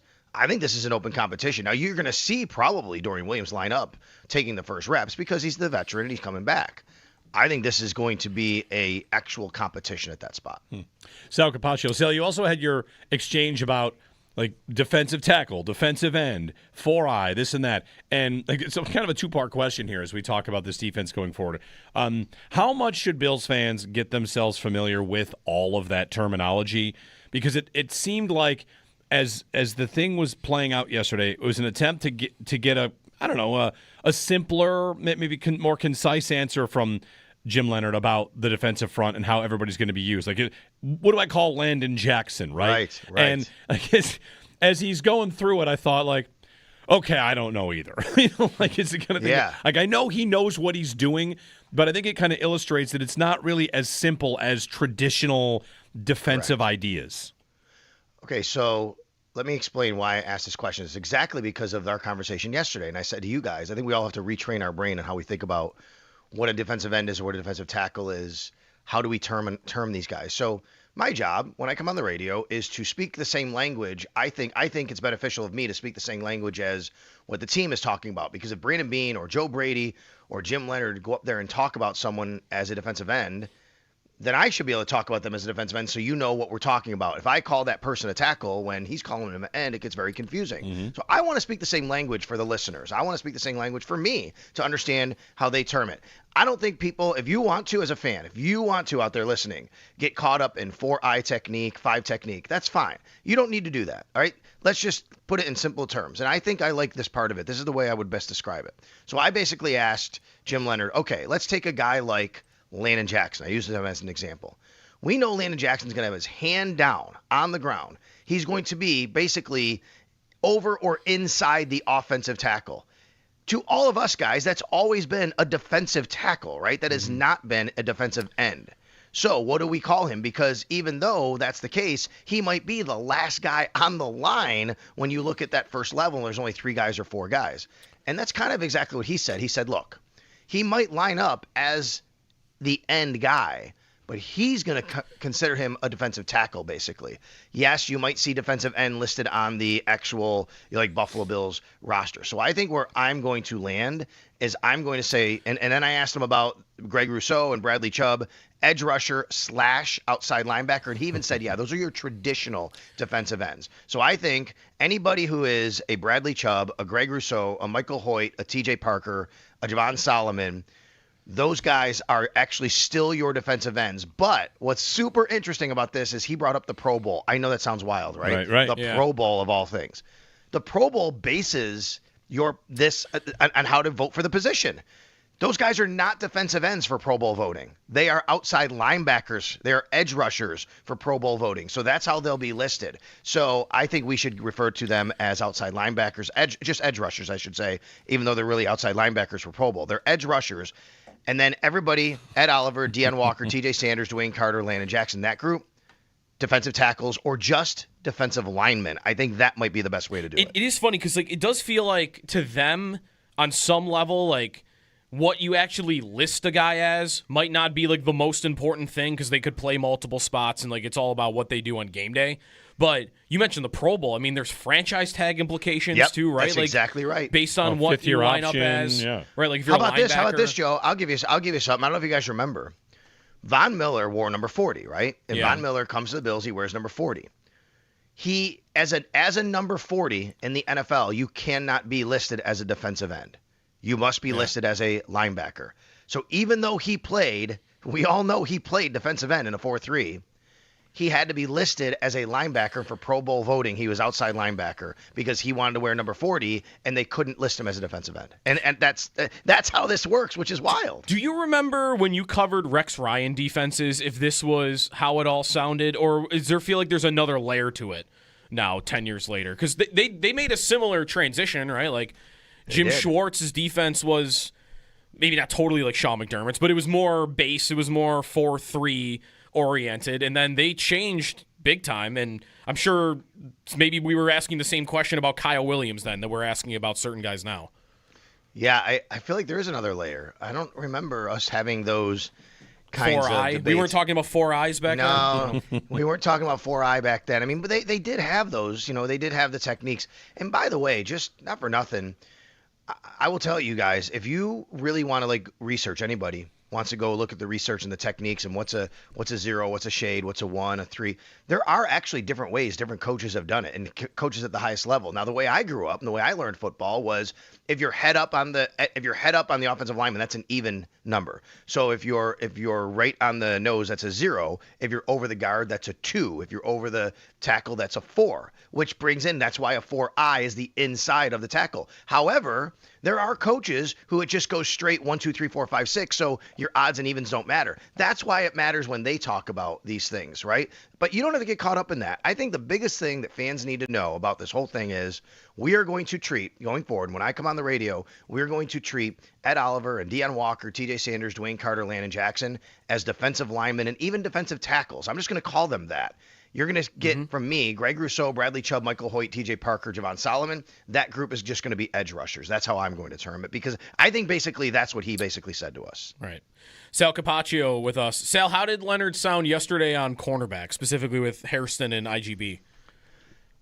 So he kind of confirmed what Brandon Beane had said after the draft, and it was one of these really eye-opening comments that Brandon made that maybe a lot of us didn't think about going into the draft, which is they really felt that they had to add to corner early in the draft to add to their depth. Remember when Brandon Beane said they looked at their roster and they felt their number one need overall was outside corner. I think a lot of people took that as they didn't like their top outside corners, meaning like Max Hairston. What he meant was, look, from top to bottom at each position, you take every position, top to bottom, we just need more corners. We don't have enough. We're not good enough there. We're not good overall. That is the number one position. We are the weakest from top to bottom, and we have to add. So they did, but they took a guy early, which is IGB, which takes us to, well, what do you think about Max Hairston?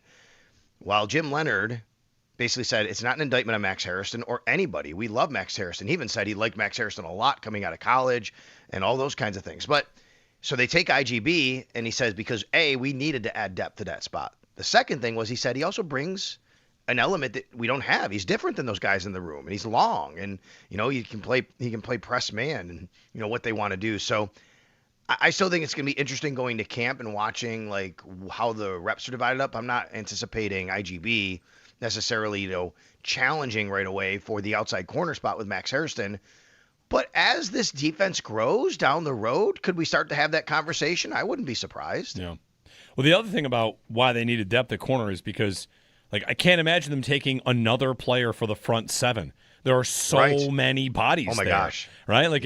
It's a team made up of investments in the front seven, and hopefully they can, get some returns on that. It would have been, the defensive backfield, which they invested in. It was probably coming down to linebacker, corner, or something on the offense, and the offense isn't missing that much. So, at that second round spot, looking back at everything they built and everything they've done, corner made sense because they're kind of overflowing at a couple other spots. Yeah, you're right. And I mean, Jeremy, when I was on the cruise, they signed Mike Dana, and I'm like, man, another guy at a position where remember I wrote about it yesterday. They spent their most amount of money at the position on Bradley Chubb in the offseason. Then they spent their number one pick overall in the second round, of course, on TJ Parker. So that position. So, and then they also have, Michael Hoyt, and we don't know it. By the way, yesterday, again, more work for Michael Hoyt off to the side just seems to be encouraging. They talk so highly about Javon Solomon, and then all of a sudden they bring in Mike Dana, and you're like, man, another guy to push at that position. Hey, let's go back to your very first point you made about Jim Leonard and what he said. I just feel like maybe they want to bring in as much as they can to kind of figure this out and put the right people in, going back to that quote about, hey, it's year one, and, we have to be real of who we have. So if anybody can fit into this defense that they feel can kind of come in and challenge, they're going to bring him in, and they're going to say, look, maybe we can speed up this process if that guy's available, and he can come in and help us get to where we need to go. Well, and how much to add into that corner point, this would have been mentioned at the draft, how much of that is just the Bills saying and Bean saying, I'm done with seasons ending because I have a corner in there that I don't want to have in there. Because Max Hairston missed a game. Benford missed 3 playoff losses in a row. Mm-hmm. And Trey White was out for the 13 seconds game. Like, Sal, every single year they've had to go to their bench at corner. And that might sound reactionary, right? Like, I got to react to how the season is ending. But it's not how the season's ended. It's how, 5 seasons have ended at this point. Right. And the other part about this is, obviously we all know First of all, specifically Dorian Strong, and you can't count on him necessarily playing right now. I didn't see him out there yesterday, but last week he had the neck brace on. So you thought you had a little bit more there and you liked what you saw from him. And then, obviously he had his situation. So that puts you in a tougher spot. But the other part is, Joe, I would say even looking at this roster, because of that, partly, I still think they need more there. I do. Like right now, if they started a game right now, okay, if they played a game right now, you're going to want 4 outside corners. You got Benford, you got Hairston, you got IGB. Your fourth guy is who? Daryl Porter Jr.? Toriano Pride, I guess, who's a draft pick. I mean, that's the guys you have right now. Those are your outside corners, other than a couple of undrafted free agents who you never know. Now, Corey Couch can play there in a pinch. He's more of a slot guy. D. Alford's a slot guy. Jordan Hancock's not an outside corner. That's it. You're outside the top 3 we just talked about right now. If you go to a game, your next outside corner is Daryl Porter Jr., Toriano Pride, or Dorian Strong. Yeah. Would they bring Trey White back if they needed to? They might. It's a different system. They haven't given 27 out yet. Right. Yeah. Sal Capaccio. I don't know. I don't know if they would, if they will. I think those are things that as the summer goes on, you think about what you have. We all know a guy like Tre'Davious White will be ready to play, and you can just bring him and insert him in. Like, they would not worry about that. So I don't think there's a rush to do that. But I do wonder, like, how this all goes between now and training camp. Sal Capaccio, full coverage of the Buffalo Bills and yesterday's OTAs and press conference with Jim Leonard. Thanks, Sal. You got it, guys. There are so many bodies on the defensive front. It's crazy. Mm-hmm. Somebody's got to hit. Somebody's got to make plays for them up there, right? And as we kind of lay that all out about how I want to spend a second-round pick on a depth corner because I don't want to go out that way. Yeah. Kind of the undercurrent of everything they do is a version of thank goodness Josh Allen will carry your offense again. The offense is ready-made because of Allen. And they upgraded it too, right? Like DJ Moore should be an upgrade. But it has been 4 years of not having to make huge multiple investments in your offensive line and a tight end and a this and a that and a running back because the offense has kind of stayed together and on track, and it allows them to just pour all these assets into the defense. And man, the last 2 draft classes and the guys signed, if we were to play a game, name all the players in the mix on the Bills' front 7, we'd forget someone, and it'd be someone different every time. Right. Dwayne Carter, Landon Jackson, T.J. Sanders, T.J. Parker, Michael Hoyt, Bradley Chubb. So many. Rousseau. Of course, Rousseau. So many names here. Yeah. Javon Solomon, Zane Durant. Picks everywhere. I don't want to go as far as, though, to say, somebody's got to hit. It could happen. Oh, and no. I would be more optimistic somebody could hit because of the system being different. Leonard talking about Oliver having more freedom yesterday, that to me sounds like these guys weren't allowed to do everything they needed to do to get to the quarterback. So you can take risks now that you weren't maybe allowed to take before. That would be my hope, because otherwise, listing those names off kind of sounds like to me 2 years ago when we listed off all the receiver names, and it was, someone's got to hit Chase Claypool and Marquez Valdez-Scantling, and these guys are just names. They're not really... Sure. No other fan base right now, no other team is looking at the Bills' front 7 right now and going, wow, it's going to be a top 3 unit right there. I'm using gotta in the needing it to happen, not gotta as someone... probability. Yeah, someone's gotta do this. Someone has to do the job, whoever it is, and having a big season. Did we mention T.J. Sanders? Did we forget him? Who knows? Deion Walker? We always forget somebody. Did we forget? We might have forgot Deion Walker. Is AJ Epinesa on a team yet? Is he back? Did he sign somewhere else? He failed a physical in Cleveland, right? And that was that. And then he never... I thought he visited Miami and did not sign. We really got to... I mentioned Trey White. Those guys aren't probably in the database anymore. That's not bringing back... They didn't play the system. They'd be learning something new by coming back here. They're probably old Broncos that would actually fit that better than him. 803-0550, our phone number, 1-888-552-550. Jeremy and Joe on WGR.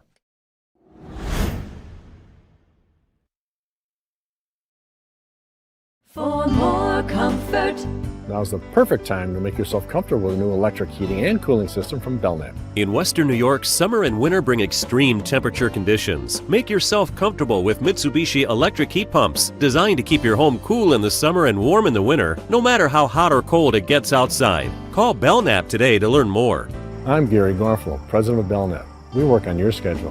We don't charge more for weekends and evenings. That's why we say, Give Belknap a ring.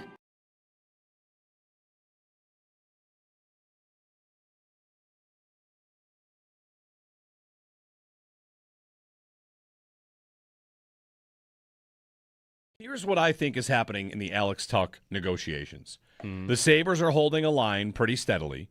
Tuck would like to probably stay, but wants to go to the open market to see if he can move the Sabres for a higher number.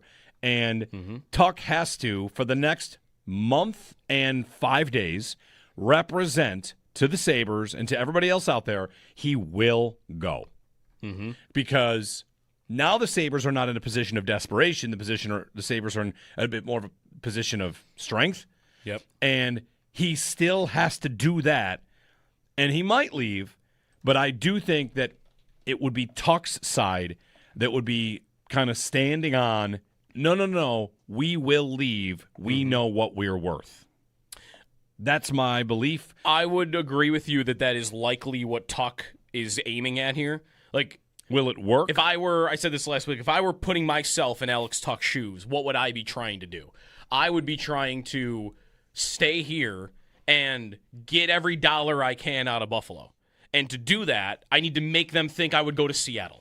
Seattle is rumored to be like, Botterill is desperate, and like he might not have a lot of job security, and they have a bunch of cap space. If Alex Tuck would like someone to let him know what Jason Botterill, how good he is at the job, call me. Right, I'm ready. I'll give you a conversation. He can use that guy's desperation to get like an offer that you would hope could pull the Sabres a little closer to where you want to be. I don't think anybody would match it, but like that's what I'd be trying to do. Like if the Sabres are at, just hypothetically speaking, they're at $9 million, and I want to stay. Like my goal is to stay. I want it to end up that I'm staying. And I would even maybe sign for 9, but I know they're offering me 12, so I'm just going to use that to see if I can get Buffalo up to 10. Right. That's it, and I'll be perfectly fine taking a $2 million discount, but I'll feel like I won at the end because I got them to move $1 million.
Golden Knights sweep the Colorado Avalanche after their 2-1 win last night. They'll be awaiting the winner of Carolina and Montreal in the Stanley Cup Final.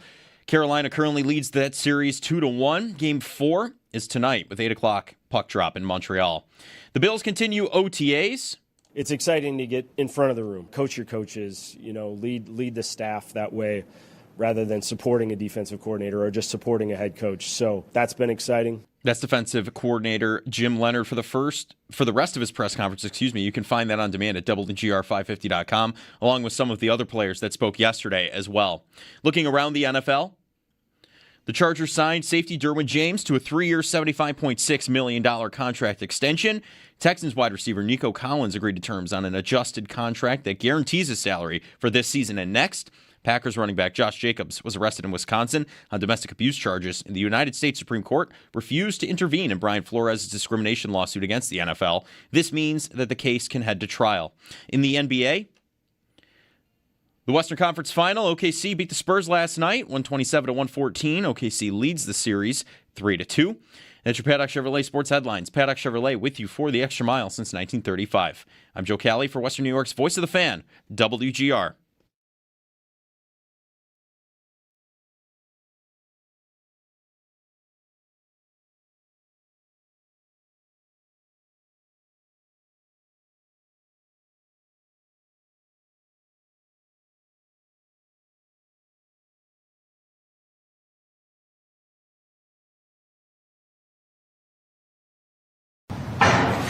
And it's a clean start. Curley, Matati in 2 and 4, coming down the stretch. Curley is going to take it, and Curley's going to come in with a time of 9.98. A highlight from the enhanced games, which did not have a U.S. television partner. This was in Vegas. Athletes were allowed to take whatever they wanted to, and there was one event where a athlete not taking anything won, which is obviously... Wait, what are the enhanced games? Enhanced what games. are the enhanced games? Steroid games. Yes. Everybody's on steroids? Yeah, you can do what you want. You're allowed to be on The steroids. peak of human potential, they call it. Yes. And someone that didn't take anything won the race. I think Fred that happened Curley. to a few different events where people that didn't do anything took no drugs. Let's be very clear on what that ultimately means. By the way, good morning, Jeremy and Joe. Joe Kelly, Owen Parker here. That's bad. That's not a feel-good story. The person who didn't take anything winning? Yes, that's terrible. Why? The whole concept is these things can make you too good, like bionic man and woman, and you'll be dominant. And you got athletes that were so not committed to doing that they lost to regular people. It's not a feel-good story. Do you think it was coasting on? Well, the PEDs got me. Yes, I don't even 100%. I don't know. It's just not a feel-good story. Curley said after the race, he's like, they have to train harder to beat me. And blah, blah, okay, blah. sure, yeah. That means the best didn't show up. Yeah. That's what that means. Right. The best didn't show up. Sorry. No? It's not a story of man beating machine No, kind it's of not. in a way? No, it means the machines didn't come. It means your event was so lame that real... Well, the other competitors, they're saying we're on steroids, though, right? Okay, or we're on whatever. Things that are banned by other leagues. Are you claiming that the person who won would have done better had they been on steroids? I don't know, but the concept of performance-enhancing drugs would suggest yes. You would hope so. Would suggest. Wouldn't every sport be true for that? This was swimming? Sure, yeah. There's doping, there's everything. That's the thing. Like the swimming, like how much...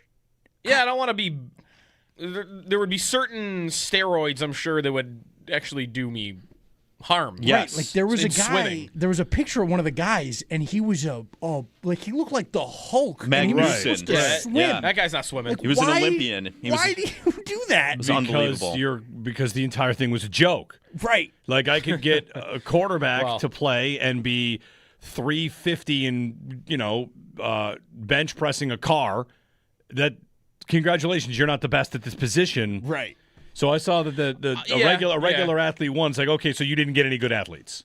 You got people that just were like, sure, I'll take some whatever. I do think there was a guy, like one of the powerlifter guys, who's like a world champion guy that went and took drugs on top of that and like missed his weight that he was trying to hit by, like, I feel 20 like the kilograms. power sports are the ones that it would really be more affected by. Like, if I'm looking around sports, like, I don't want my quarterback having these giant biceps because he's on steroids. He's not going to be able to throw the football. Yeah. I don't want Kevin Durant taking steroids because it's going to mess with his jump shot. No, but the guys there that are are still. Let's talk about. I mean, like obviously the sport that had the biggest scandal of all was baseball. Right. Like, it wasn't about. But that was about power, was it? It was about hitting the ball. It's about everything. It's about mile. It's about recovery from workouts. It's about That's true. It's That's about true. the ability to train more and train harder. You're getting whatever. You're That's getting nutrition. Finger quotes. The whatever. injury recovery part of it is that's massive. The whole idea is I can take things that will make me better at this, and you can also make the case that any sort of whatever enhanced substance that is good or bad is arbitrary. Different leagues have different rules. Right. How's what was McGuire taken back in the day that was allowed? Androstenedione or whatever it was called. Yeah. That was against the rules. So wasn't Ray Lewis taking that? What was it, deer antler spray or something? who knows? That was- Who knows? Right. Like we've pointed out many times before, like the Olympic Games used to have a drug policy on marijuana where the level in your blood was so unbelievably low, where another sport would allow that same level. So they're all governing bodies, blah, blah, blah. Anyway, the enhanced games. I didn't see a second of it, and that is embarrassing for the enhanced games. It was a disaster. The impact of the injury stuff, though, like that happened in hockey last year. Remember when Aaron Ekblad got suspended? Ekblad went years and years leading up to last year where he wasn't playing well because he couldn't stay healthy. Then he had a great year, and he earned a contract off of it, stayed healthy. And then, like, in March, it's, he's suspended because he was on something. Like, that on something probably paid off for him, by the way. But, like, For sure. it had nothing to do. Well, I guess it did have something to do. Well, like, his play on the ice, it was just simply, can you keep your body going? Right. And that's why he was taken. Which, I mean, isn't there a fundamental conversation there about this substance or this designer drug or recovery tool that makes you stay healthy? You can't take it.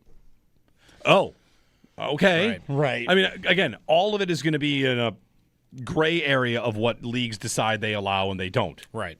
So, anyway. Yeah. The broadcast wasn't. I didn't watch it, but I've seen the clips online, and Emmanuel Acho was on. It was a bunch of random people. Yeah, They had Acho on there, but didn't have a TV partner? Yeah, pretty much. Yeah. And they had this guy who's been de-aging himself. He's like 50, sitting under an umbrella the whole time. That guy, Brian Johnson or whatever his name is. all right. The anti-aging guy. He's Yep. like turning back his internal clock. You Benjamin Button out there? we really have been so, like, exposed to this over so many years now that, like, it doesn't really stick to guys. Well, like, how many guys in football have been suspended for PEDs where just, like, you wouldn't ever even think? DeAndre Hopkins got suspended for PEDs. How far down the list would you have to come up with it if you were doing the memoriam on his career at the end of it? Right. Like, would it even come up?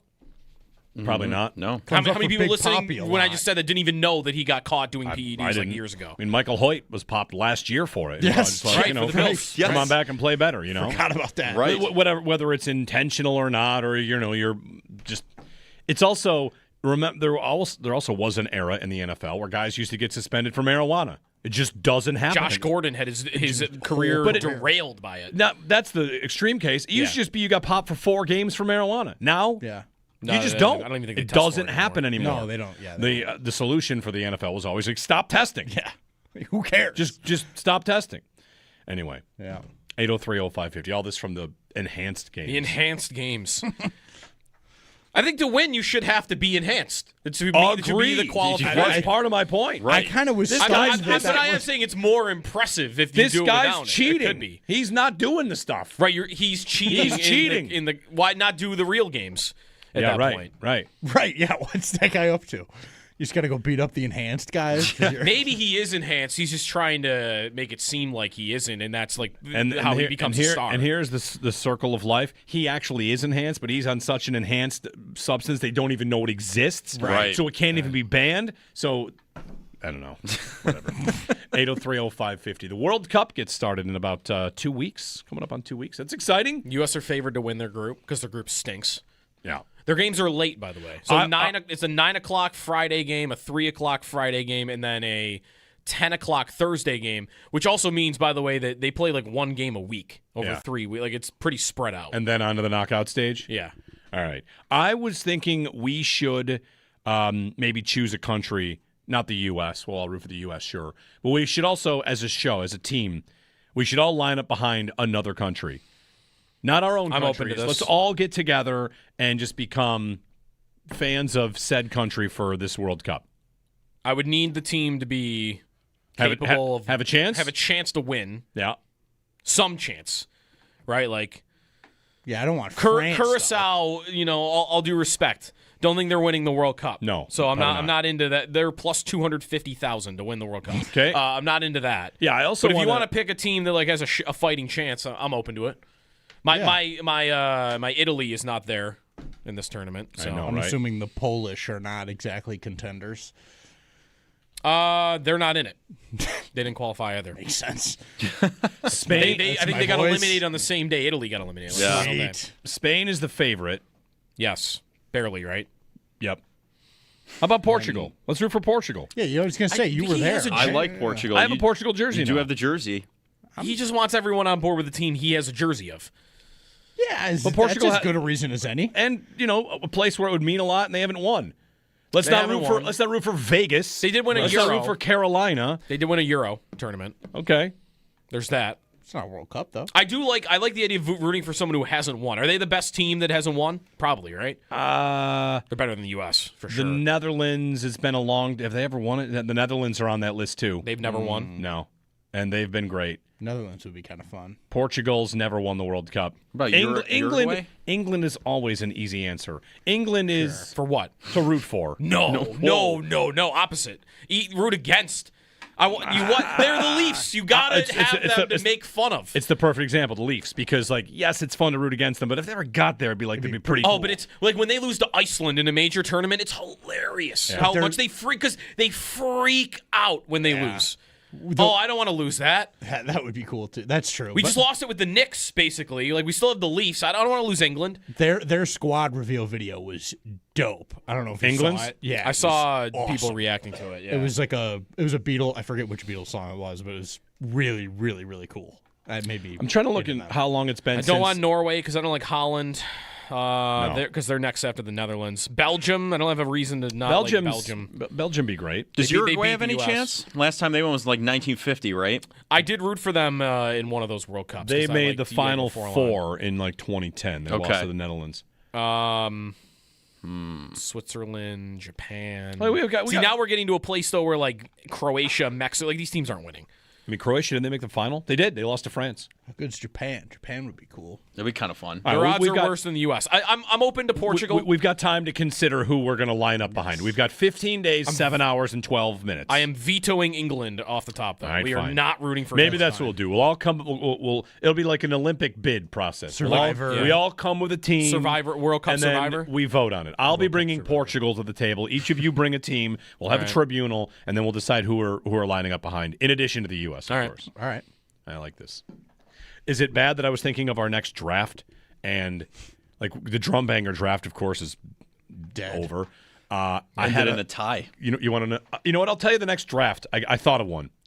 You decide if we can do it. You decide. I'll tell you what it is next.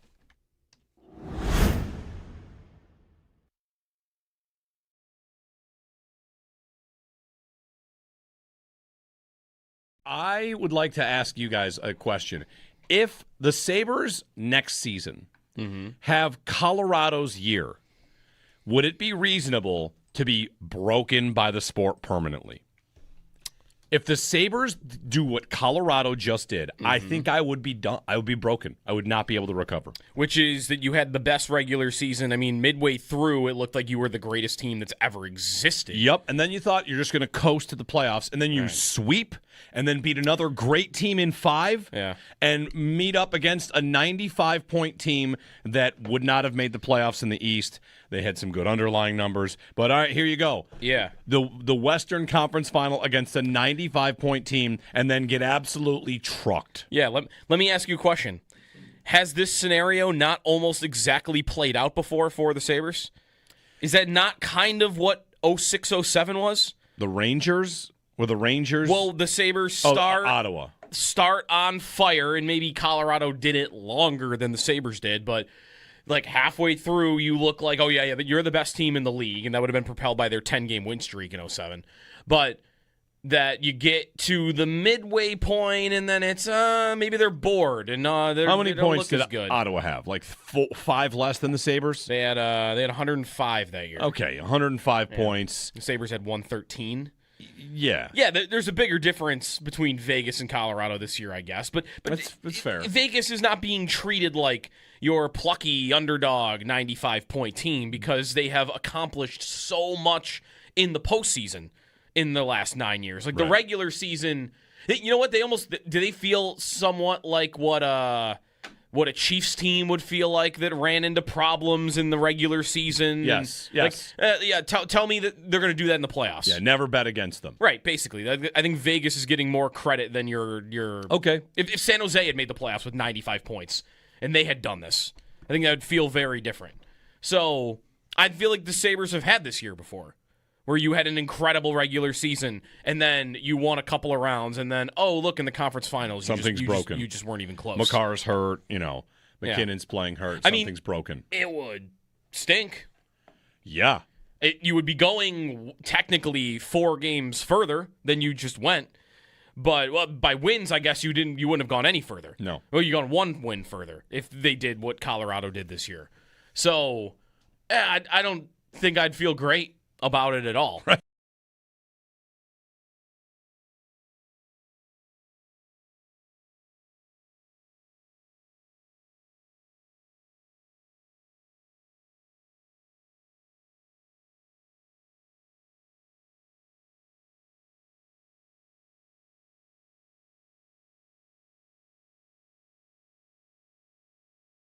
Well, Sal, at OTAs yesterday, it's funny. Like I listened to the Jim Leonard press conference, and he's interesting. Like he's a former player that I don't know. Like people that remember him here probably love the way that he played, and he talked about how he's got a chip on his shoulder because of the player that he was. I found him to be really engaging, really interesting. If nothing else, like before we get into this defense, like I think as the leader of this defense, he's kind of been thrust into a role a little bit. I don't know if it's early for him, but he's young, and he's I guess a quick riser among the ranks in the league right now. Yeah, he even talked about rising too quickly a little bit. In one of his answers, he said that he kind of intentionally wanted to take a step back from his path of coaching, where he was a coordinator and head coach. He took a step back to a position coach. We're talking college and NFL here total, and then now he's a coordinator again. He said because he might have missed a couple steps along the way or something like that, which was really interesting, right? For a person to say that. I think you have to be really aware to think that way when, this is a really highly competitive environment in business. And when you freely admit, hey, I maybe got there a little too quickly, so I have to kind of go back and make sure that I didn't, I do it right. I think that says a lot about a person and how self-aware they are. And that's a good thing. So really interesting from that aspect. He has when you're in the room with him, he has this really interesting calmness about him. It's hard to explain because he is like this guy that he comes into the league. As Mike Schopp pointed out to me yesterday, he was the only player in that draft class for the Bills who wasn't drafted but made the team. Right? He was an undrafted free agent that year, was 05 maybe. So he makes the team that year, but he has a nice long career in the NFL. He put together a really long career, really good player in college. And, he does that because of his competitiveness and his spirit and his energy. When you're in the room with him, I'm not saying he doesn't have energy, but he has this really interesting calmness about him. Like it's a quiet confidence, I think you would say. And he also touched on the fact that he's kind of like that in the.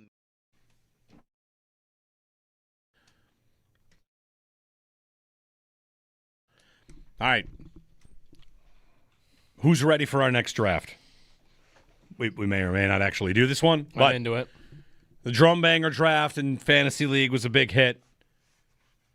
May I present to you, Joe Kelly's pulling it up, this is the genesis of the next draft, Madison Square Garden. As usual, plenty of familiar faces at the Garden for a big playoff game. Evander Holyfield, who must not be in training. Earlier I saw him wolf down 2 hot dogs. Ben Stiller. James Conn. JFK Jr. And upstairs, Tiger Woods. Oh, wow. Two Saturday Night Live alums who've gone on to movie stardom. Adam Sandler and Billy Crystal. And Woody Allen. I mean, right? It's a who's who. Who's going to be at the Knicks games? Yeah. And since I thought of this league, I'll take the first pick. I'll take Timothy Chalamet. He just gonna come up with the first pick every time. If you create a league, you can pick first. No, Once you lottery. Once you create a league, lottery. I can't have Timothy Chalamet. We must have a lottery because we know he'll be there. That's why I'm picking him first. Give me Stiller then. All right, wait, no, it's fine. We're doing in snake order. No, we're just doing straight out dibs. You're up. Shout out Spike a name. Lee. All right, it's a good pick. Good. Tier. There's a tier after those top three. Who's next? No, there's one more in the tier. Who? Am I up? Can Sure, I go? yeah. I'm going. Kylie Jenner. Okay. Yeah, she's there with She'll Chalamet. go with Chalamet. I'll go Billy Crystal. Is he still around? Yeah. Sure. I'll go Adam Sandler. Tickets for Game 1 are to the Garden. The cheapest tickets, like $3,200. And tickets for Game 6, by Game 1, that's Game 3. Game 6, the get-in price for Game 6 is $5,000. Ooh. To Madison Square Garden, where the Knicks could, potentially win it in Game 6. I'll take Patrick Ewing. Oh, wow, we're doing that now? I'll take Stephen Marbury. I'll take James Dolan. No former players? No. We're going to come up with some rules. All right, maybe this league won't work. 803-0550, our number, 1-888-550-2550 on WGR.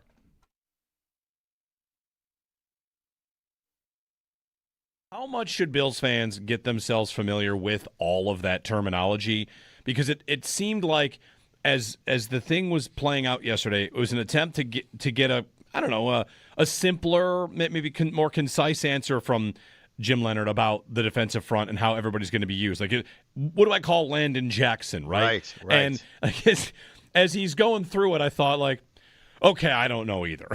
Like, it's the kind of thing. Yeah. Like, I know he knows what he's doing, but I think it kind of illustrates that it's not really as simple as traditional defensive ideas. Okay, so let me explain why I asked this question. It's exactly because of our conversation yesterday. And I said to you guys, I think we all have to retrain our brain on how we think about what a defensive end is or what a defensive tackle is.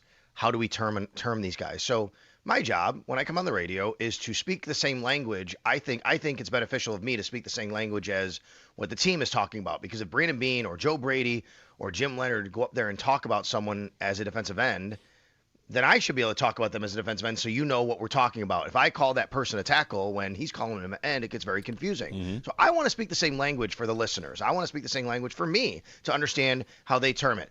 I don't think people, if you want to as a fan, if you want to out there listening, get caught up in 4-eye technique, 5 technique, that's fine. You don't need to do that, all right? Let's just put it in simple terms. And I think I like this part of it. This is the way I would best describe it. So I basically asked Jim Leonard, okay, let's take a guy like Landon Jackson. I use him as an example. We know Landon Jackson's going to have his hand down on the ground. He's going to be basically over or inside the offensive tackle. To all of us guys, that's always been a defensive tackle, right? That has not been a defensive end. So what do we call him? Because even though that's the case, he might be the last guy on the line when you look at that first level and there's only 3 guys or 4 guys. And that's kind of exactly what he said. He said, look, he might line up as the end guy, but he's going to consider him a defensive tackle, basically.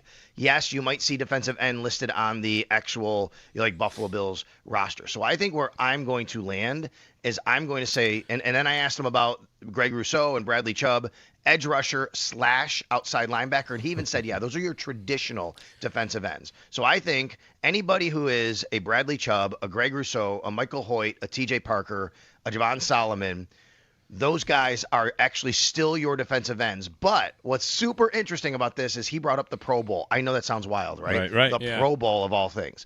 The Pro Bowl bases this on how to vote for the position.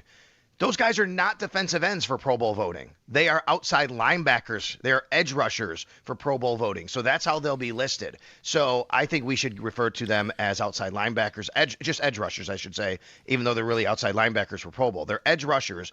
And then everybody, Ed Oliver, Deion Walker, TJ Sanders, Dwayne Carter, Landon Jackson, that group, defensive tackles or just defensive linemen. I think that might be the best way to do it.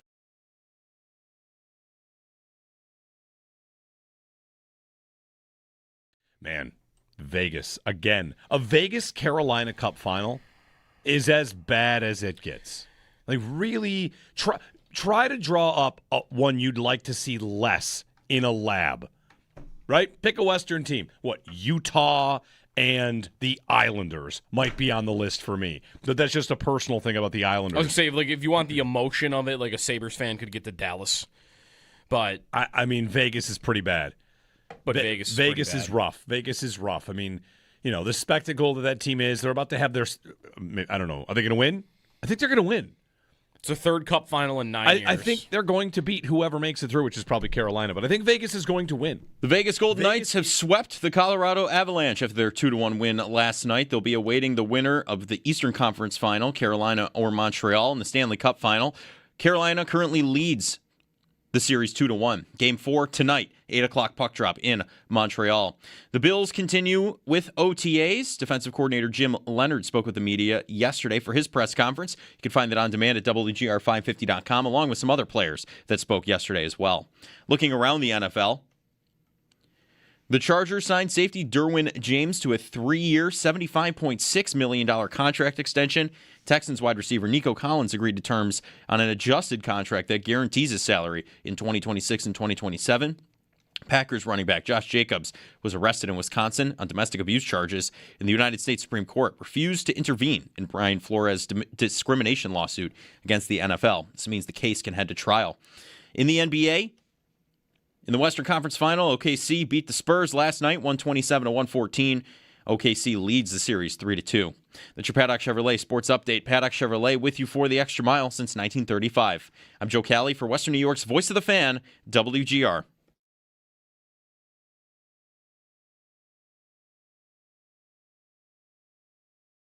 I had a vision for what I want it to be, and it might not totally get there in year one. We have to be real as far as who we have, what their skill sets are, and I have to be flexible as well as them. And that's where that overload philosophy was. Like, let's push a lot of stuff at them and really stress them out mentally and schematically what we think we're going to be able to do, and then just start to dial it in as we get closer to week one. Bills defensive coordinator Jim Leonard yesterday. Bills at OTAs. Jeremy and Joe, good Wednesday morning. Nice out today. There was a meteor at about 5 a.m. Yep. Meteor became fireball and exploded in the sky or something. Anyway, got a couple of doorbell camera videos and dash cams of a meteor. Pretty sure it didn't make it to the ground. Just burned up? It's got to be 16 feet across, I saw, to make it through the atmosphere. Yeah?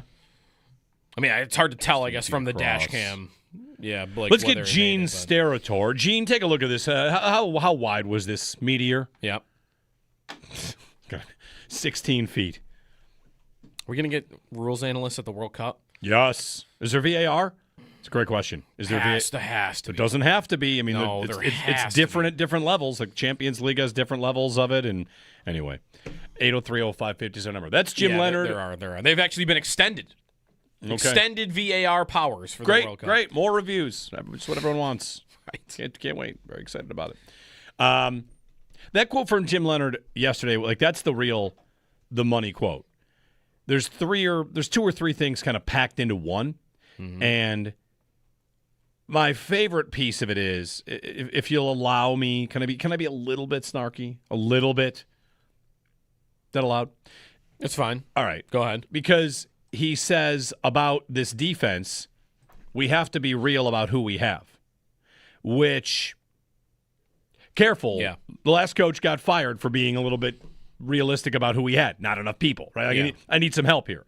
And Leonard, we have to be real as far as who we have, what their skill sets are, and I have to be flexible as well as them. He has a vision for what he wants. We might not totally get there in year one.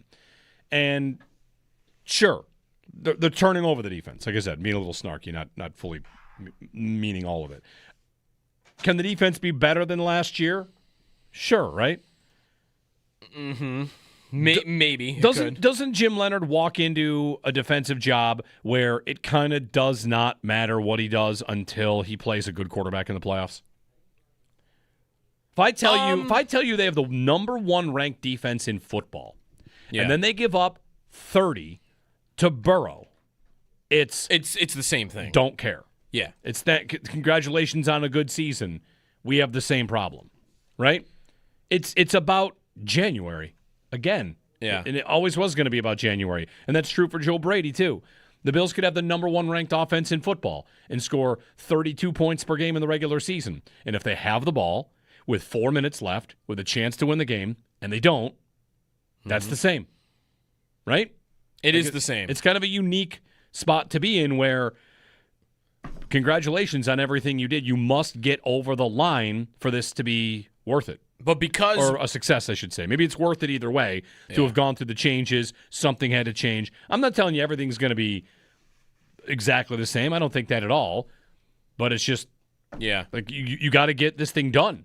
Because you don't have any sample, though, of what it looks like with him as the defensive coordinator versus, like, if McDermott had been the coach still and they rolled out the second-best defense in football, there still would be a lot of, let's see what you do against the top quarterback in the playoffs. Because it's all we have to go on for Leonard, I think there will be a lot of accounting of how good his defense is in the regular season. Like, if they look great, I think people are going to expect, without the baggage of previous playoff failures, I think people are going to expect Jim Leonard's defense to do well against those top offenses if it looks good in the regular season. Like, I think show it to me in January it's not going to sound that way. If they're the number 5 defense in football, I think people are going to expect them to be that good again in the playoffs. Well, okay, if they're the number 5 defense in football, I don't think, by the way, they will be that good. Like, I don't think they'll be one of the elite units of the league. Especially, he kind of set expectations low. Yes, I feel he like did. yesterday, a little bit. Like, hey, don't yell at us if we're 22nd. Which I don't think they'll be that low. Could they be? I don't know. I don't know what to expect. I mean, if he thinks he doesn't have the right personnel for the defense he wants to run, and he can't maybe do everything he wants to, it's on its way to getting like the personnel he wants. But you can't get everything you want in one offseason. But that point about, like Sal was talking about, how Igbinosun being their second round pick because they wanted a depth corner, and like you said, it's how many years in a row where depth corner is a problem for them. 5 years in a row. If they had taken a defensive lineman, it would have been insane with the second round pick. There just aren't enough roster spots for as many guys as they have. They have to eventually stop adding there and finding, a group of 9 that work for them. 9, 10, however many the ultimate number is. But it's such a crowded house. And I was looking yesterday, Daniel Jeremiah has a kind of a formula for how to build a contender, what a team really needs. And I'll go through this. Like, it's a fun little exercise here because, the Bills we know are a contender. There's no doubt about it. They should be considered one of the favorites to win the AFC, even though Showman the Bulldog put them 5th in the reverse AFC. 5th. Power. They did have my Jags number 1. I was baited into, 5th? 5th? Anyway, Daniel Jarrett, we can get to that in a moment. Your Bengals were even lower than that. I think my Bengals are they were 8th, I think. Are undervalued. Yeah. Daniel Jeremiah. The concept is to build a championship, you need to fill these 12 spots. All right? Okay. Quarterback. Yeah. 1. Check. Offensive playmakers. 3. Three different playmakers? 3 different offensive playmakers. Do they have 3? James Cook, yes. Khalil Shakir, and DJ Moore. Okay. And maybe Kincaid instead. Sure. I think, yes. I'll give him yes. Yes. Okay. Quality offensive linemen. 3. Yes. Yes. An easy yes there. Pass rushers. 2. It's tough to get there. I wouldn't give it to them. Do they have? They could, but I wouldn't give them. We just don't know. It's very much a we don't know. Yeah. And then defensive playmakers 3. That I think they have. Bishop, Benford, C.J. Gardner-Johnson. I mean, he's by definition he's been a playmaker. Yeah. Is he not? Yeah. Is Ed Oliver Ed Oliver's a playmaker? Like, I've got some playmakers on my defense. I mean, Terrell Bernard has been a playmaker to some degree. But anyway, looking at that, what's missing? You're not comfortable saying pass rusher. I'm not saying pass rusher. If the pass rusher cutoff was 1, would you say they have one? Or still not sure? I'm still not sure. Right. I know they have guys that rush the passer, but they're playing a game against the Bengals. They're playing a game against Kansas City. By the way, Mahomes looks like he's going to be full go to start the regular season. He's already participating in OTAs like he's going to be fine. Right. They're in a game, a high-leverage game, and you're thinking, I got to get somebody to get after the quarterback. Do you feel good about it? No, I don't have a single guy today. I don't have a single guy I feel like I could count on to show up. Right. Today I don't. In that big moment.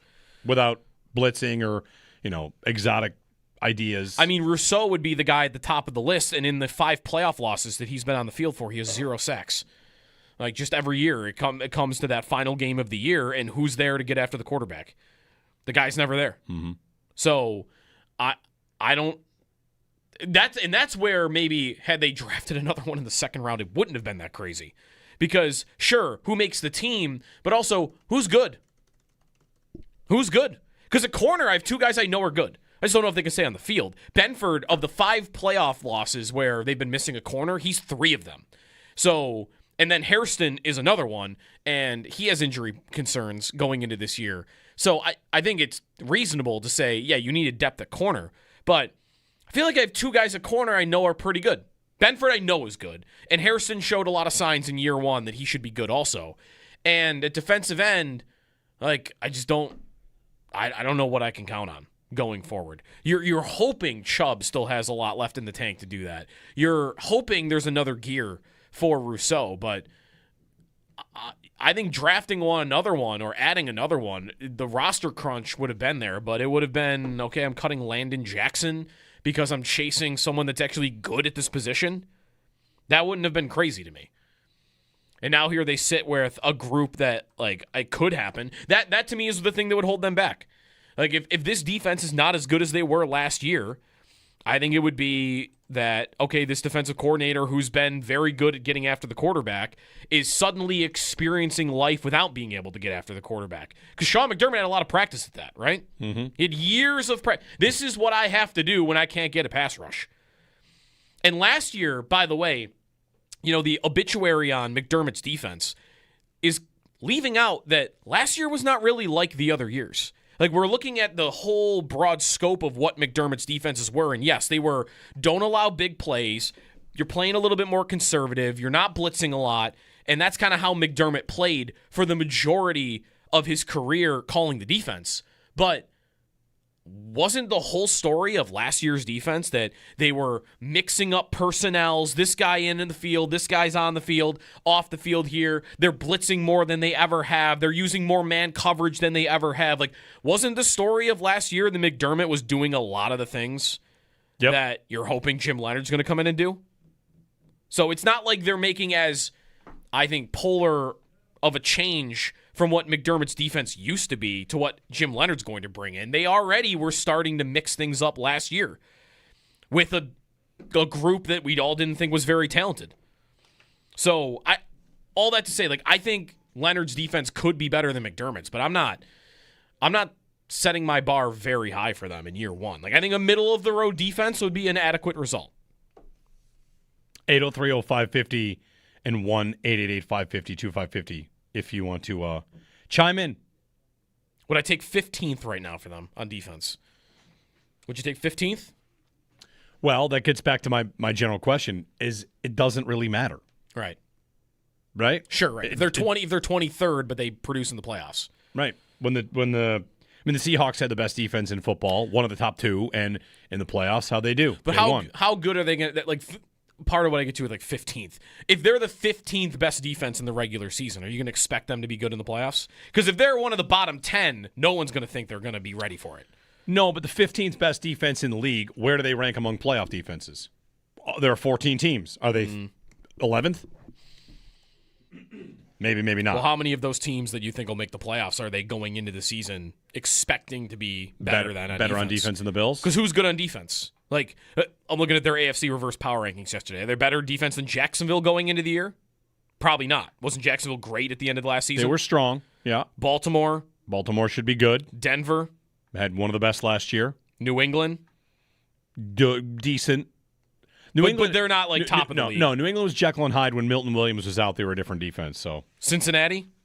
They had an overhaul, but we'll see. Houston, definitely not. Houston, definitely a better defense. Kansas City, the Chargers, they're in here as well. Who were the 4 teams they put ahead of the Bills? Jacksonville number 1. Okay. The Chargers number 2. Okay. The Chargers and the Jaguars 1 and 2. Baltimore number 3, and Denver number 4. Which one of those is the biggest problem for you? Well, here's the question I would ask about these reverse AFC power rankings. What's the thing that dropped the Bills the most this offseason? Let's do that. What thing happened this offseason that would make you drop them the most? Is it a player? Is it I don't know what's going to happen at coach? Because I don't know what's going to happen at coach is a reasonable thing to say, but it doesn't have to be a negative. This is not a team that lost insert Pro Bowl player, insert a guy. Who's the best player they lost? You're not the Bucks who lose Mike Evans to free agency. You're not, not to say Mike Evans is the perfect player, but the Bills. No, I know what you mean, though. Like, they didn't lose a high-level player, and a lot of the guys that started for them that they lost aren't even on teams anyway. Right, the player that they lost that they will miss the most, is it David Edwards or Reggie Gilliam? Oh, jeez. If you're getting to the fullback. Really? Like, I'm honest. Who is the player they will miss the most?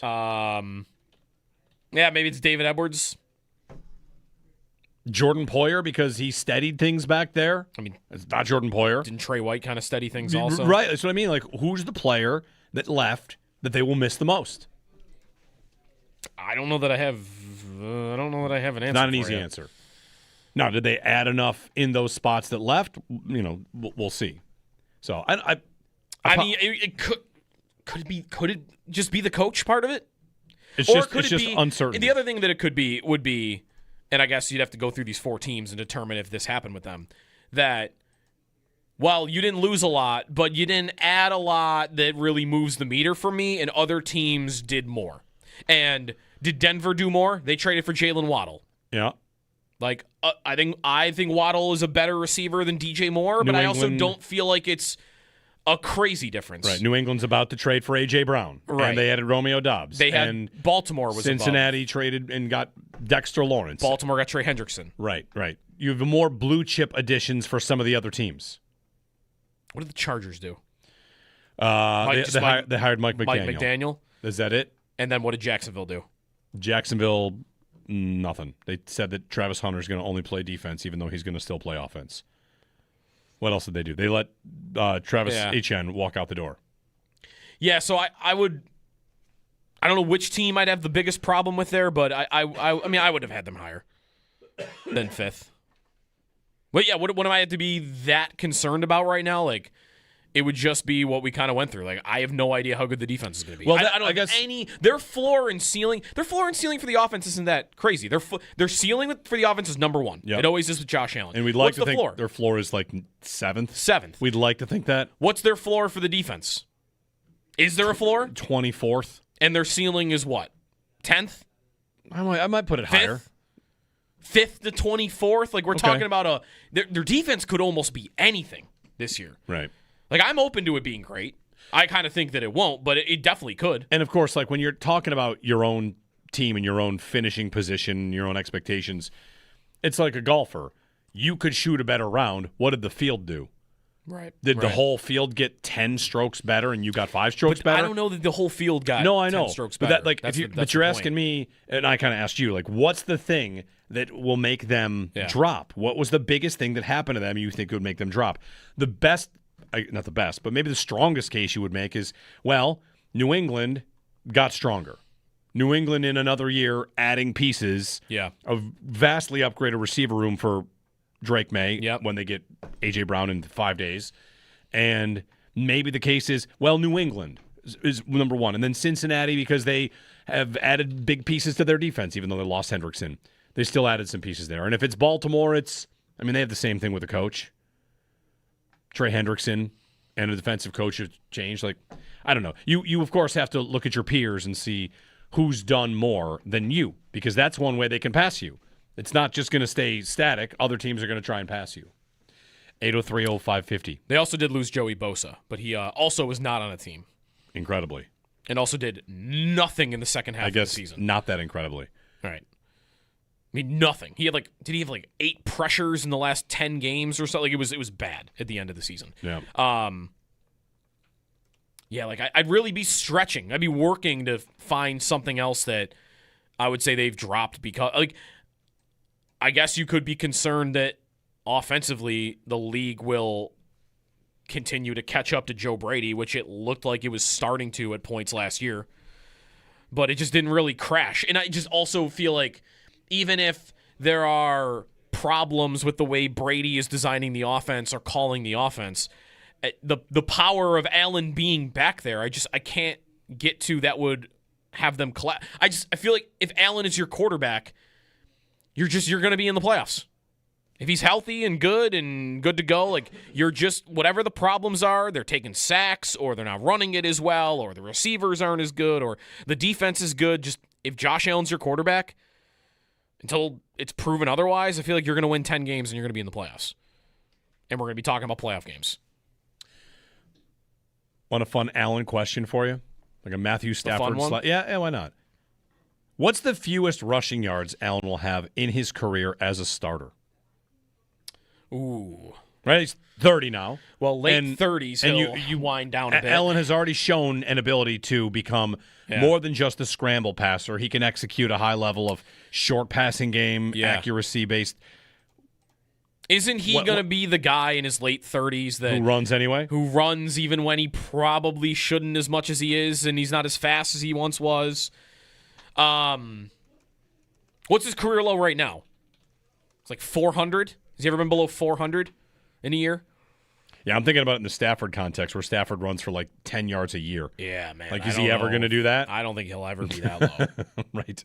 I bet he'll get down to like 100. Yeah. Yeah, he'll get late 30s. He'll get down to like 100. Here's the number: John Elway at age 38 ran for 94 yards in a year.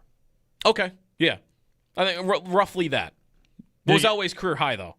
304. All right, and Allen's got 2 seasons over 760. Right. So should be a little higher than that. The problem is there's not a lot of evidence. Like Elway's a good name to bring up because I was just thinking like, who is the comparable I want to make to him? Because the guys that are as mobile as him haven't really made it that far in their careers. Like the next one I was going to mention was Steve Young. He played till he was 38. Okay. And his rushing totals in his last few, like Steve Young at age 37 ran for 450 yards. Wow. All right. I think Allen's probably more likely to go out that way. Like Cam Newton didn't play that long. Michael Vick didn't play that long. 400. Steve Young didn't have a lot of tread on the tires, though, right? Because when did he become a starter? Like 32? 30? Whatever. He had played 170 games, 150 games before that. All right. Anyway. 803-0550 is the phone number, 1-888-550-2550. I mean, the better question might be how many rushing touchdowns does he have? Like the fewest rushing touchdowns. Are they going to do? Season. Are they doing the tush push at 38? I mean, it would be tempting, right? Didn't Brady do QB sneaks until he was like 44? Oh yeah. That is where what's the rushing touchdown record? Like how crazy could Allen get with rushing touchdowns? He's getting 12, 14, 15 a year, especially with the tush push now, and if they're not going to ban it, like the number is 164, and Allen is at 79. I don't know if he's got the chops. He's like 90 more touchdowns. Could he get 90 more rushing touchdowns in his career? 90. Could he get 90? No, he won't get 90. He has 41 in his last 3 years. 90. Do what you just did again, and now you're 50 away, and you're still only 32. It's possible. Yeah. I'm not saying he'll do it. I think it's possible. If he's tush pushing into his 40s, he's going to break the rushing touchdown record. Quick note on Bill's OTAs also. Nick Sabato had a note in his piece about Landon Jackson, Bill's reporter for the Niagara Gazette and Lockport Union Sun and Journal. Landon Jackson, we all know Landon Jackson's bulking up. Yes. You see the number of calories per day? No. Calories per day for gaining, consuming 25 around pounds? how many calories a day for Landon Jackson? 5,000. 6,000. 6,000 calories a day to bulk up the 25 to 30 pounds that he did. Doesn't that like jack your whole system up? Like, how does that not? He's just eating and working out. He's got to be working out. Is he working out while he's eating? Oh, for sure. Yeah. In between sets, he's munching on something. There's 100%. like a 3,000 calorie protein shake being consumed during the workout. 6,000 calories. Do you think you've ever eaten 6,000 calories in a day? Yes. Oh, yeah. Yeah. In one day, yes. Not per day, but in one day, yeah, probably. Thanksgiving, you'll take down I mean, turkey's light on calories. Thanksgiving. Sure, So but you got to eat a lot of stuffing. Stuffing is not. A lot of stuffing and a lot of Pie is potatoes. not. Potatoes, rolls, pie. You're right, Owen. Check that. What's the average American consumption in calories on Thanksgiving? Oh, I bet it's 4,000 I calories. was going to say, it might be 4 as the average. But you've 6 had a big is- Thanksgiving before and been like, oh, man. Google says between 3 and 4,500. Okay. So 3,000 and So, yeah, 4,500. So he's having Thanksgiving and a half every day. Yeah. That's That's unbelievable. pretty wild. Yeah, that's impressive. I think maybe there's a Super Bowl Sunday that I've gotten up to 6,000 calories. Oh, that's the average you need to They're- live. they're- College especially. How about like a football game day, any Bills game day? You're eating, at the tailgate at 9 a.m. Have a couple, But think about burgers. the average, you're going twice the average of the average American on Thanksgiving. Every day. So you're having. I kind of do this, but I'm selective with it. Is I'll go to multiple family stops in a day, having multiple Thanksgiving dinners, but I'm usually having a smaller portion because I know that's coming. That'd be like having 2 full Thanksgiving dinners in a day. Yeah. Adding in dessert and everything, too. Some estimates say Super Bowl Sunday soars over 6,000 to 10,000 calories when factoring in all-day grazing, pregame drinking, and heavy party meals. Drinking is big. Listen, That's a good point. there's that. Yeah, because he's probably doing this without like hammering big heavy beers. Right. Yeah, no. I'm that's assuming no A couple beers. IPAs add up quick. Right. I'm assuming right. he's not pounding a 6-pack after the workout. Listen, Double pastry, banana, that'll do it. The all-day grazing. Put that on a shirt for me. What do you do? I graze all day on Super Bowl Sunday. I wonder if. Oh, there's chicken wing dip. I'm going to take this whole vat down. Yes. That's not a lot of calories, though, is it? What? Chicken wing dip? Yes. That's a lot of cheese, It's just Every chip is calorie. You got your. It's cream cheese. The There's chicken. nothing the but chicken's calories not in a there. lot, but Yeah. it's going to be a lot. the ingredients that's around the big. chicken. I was There's just not a lot of curious. carbs to it, I guess. Yeah. Is what I'm thinking. I'd The be chips are curious how many people have gotten to 6,000 or 5,000 calories Well- just drinking. I mean, you easily thought you've been over Probably. 6. Do you think you've gotten to 10? No. You don't think you've gotten to 10? I don't think I've 10 gotten to feels 10. like it's a lot. All right. So you think your high was somewhere between 6 and 10? Yeah, probably. Yeah. I think I would have gotten to 6 on one Thanksgiving. 6,000. There was probably a night. There's definitely been nights, like maybe post-season parties, where it's like, all right, we're gonna order a boatload of food and drink a boatload of beer, and I probably got up there pretty good. Yeah. There's some deep ones. They used to feed us. Every player used to walk on the bus post game pizza, Hand of full pizza. Yeah, yeah. It's like, all right, wolf that down Yeah. after the third game. Who of the among us 3-3. hasn't eaten a full pizza? Yeah, right. come on. Right. A reasonably sized full pizza. Well, Landon Jackson, he should start like a restaurant review. I've eaten at all of them this week. Like running tabulations of how restaurants are doing because Landon Jackson's putting down 6,000 calories a day.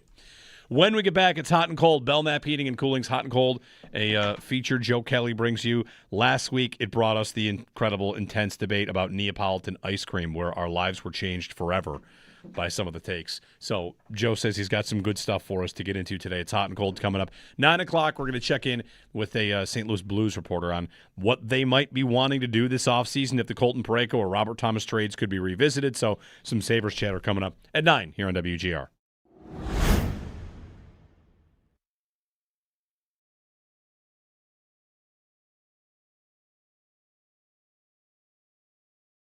I don't think anybody is really shocked by what Vegas is doing. I feel like this last series with Vegas and Colorado is Jeremy more White of here a for, can you Zebo- believe Colorado went belly up like that? That's just, I mean, whatever. It's nuts. Yeah, they still have the cap thing going on, by the way, too. Like, I'm looking at Vegas's page for that, and they're, like, you pull them up on Puckpedia, they're $11 million over the salary cap. Good for them. And it's like, well, there's certainly 3 things that, equate to they're not over the cap. I don't think they're allowed to be anymore. I think every team in the league should want to be a little bit more like them. They're kind of Ramsey, maybe? Like LA Rams-ish, where they're kind of the bleep them picks team, and we're just, there's a good player available. What does it cost to get him? What do we have to do cap-wise to get him? Oh, we can make it happen. We can make it work. Mm-hmm. And I think there's a lot of fear and cautiousness when it comes to hockey teams and when there's a big name player available. I think, of course, Vegas has a benefit of they have an easier time in the league than anybody of getting those good players to come there, right? Like, it's not just that you might want to do it, but Mitch Marner's looking at his options like, oh, Vegas. Yeah, of course. They're great, and I'm going to go live in Las Vegas? Sure, I'm into that. Yep. Hannafin was this last year. Like, Vegas didn't even really need him. And he's like, I can go there. I have a no movement clause. Yeah, let's make that happen. Like, guys just want to go there. So it is made easier for them, but they're just never afraid to go get a top player. And again, like those contracts that you'll end up regretting at the end, now that I'm looking, like, you know what they end up doing? Like, oh, there's Alex Pietrangelo at 36 years old making $8.8 million for the next 2 years. He's just on long-term injured reserve. Right. Because you find a place to stash that contract. They'll either trade it away or they'll put it on LTIR. Like, you just figure it out. You just figure it out. You're hurt, Alec. No, okay. You just tell him. You just, like, club him in the knee. Right. Ah, there it is. LTIR for this guy. Yeah. Anyway. Like, I think every team should want to be a little bit of them. I think the Sabres are going to be more like them than they've been. They really couldn't have been further from the opposite for how they act. And I think what Kekalainen promises is some version of what Vegas has been, which is, oh, there's a great player available? Like, I want to be in that. I want to be in the discussion at least. You're not going to have as easy of a time as Vegas does getting those guys, but I think you want to be in that game.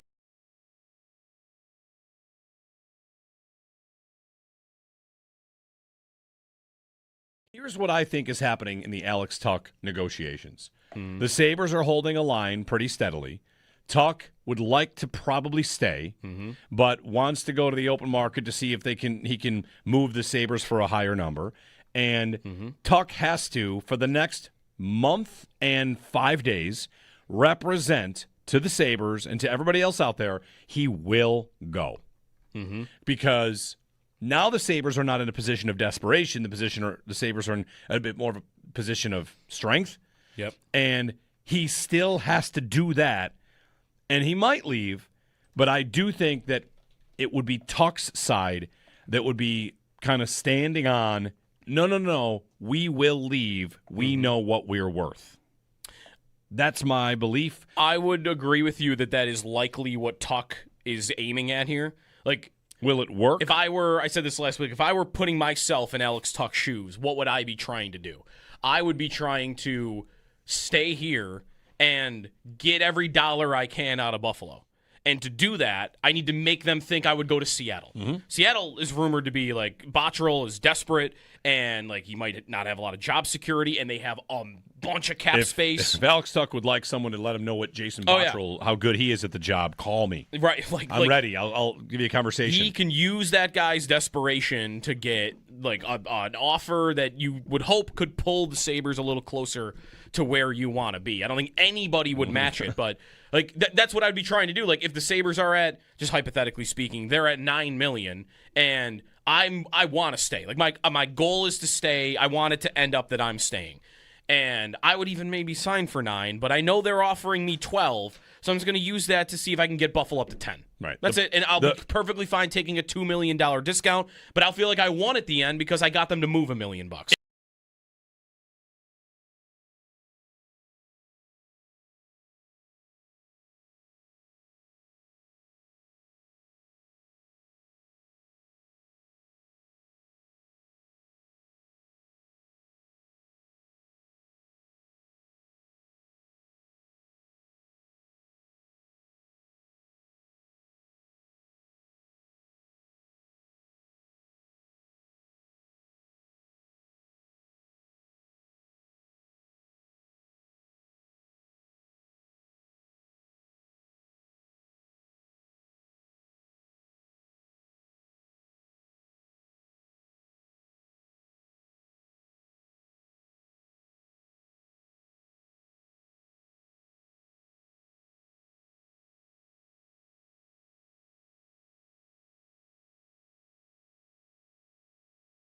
Knights sweep the Colorado Avalanche after a 2-1 win last night. They'll be awaiting the winner of the Eastern Conference Final, Carolina or Montreal, in the Stanley Cup Final.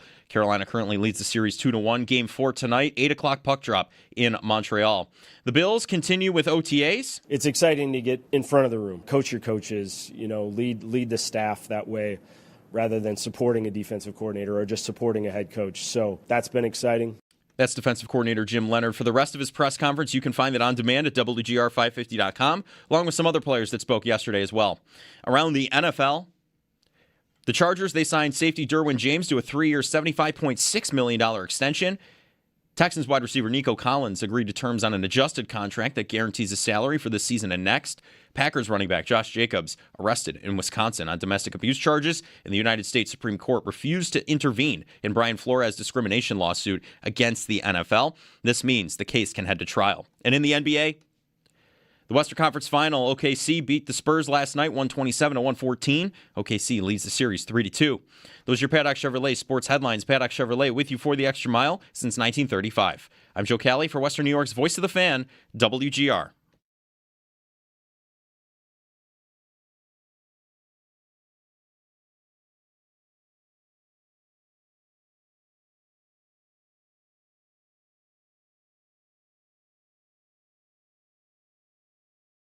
Yeah, it was a special moment.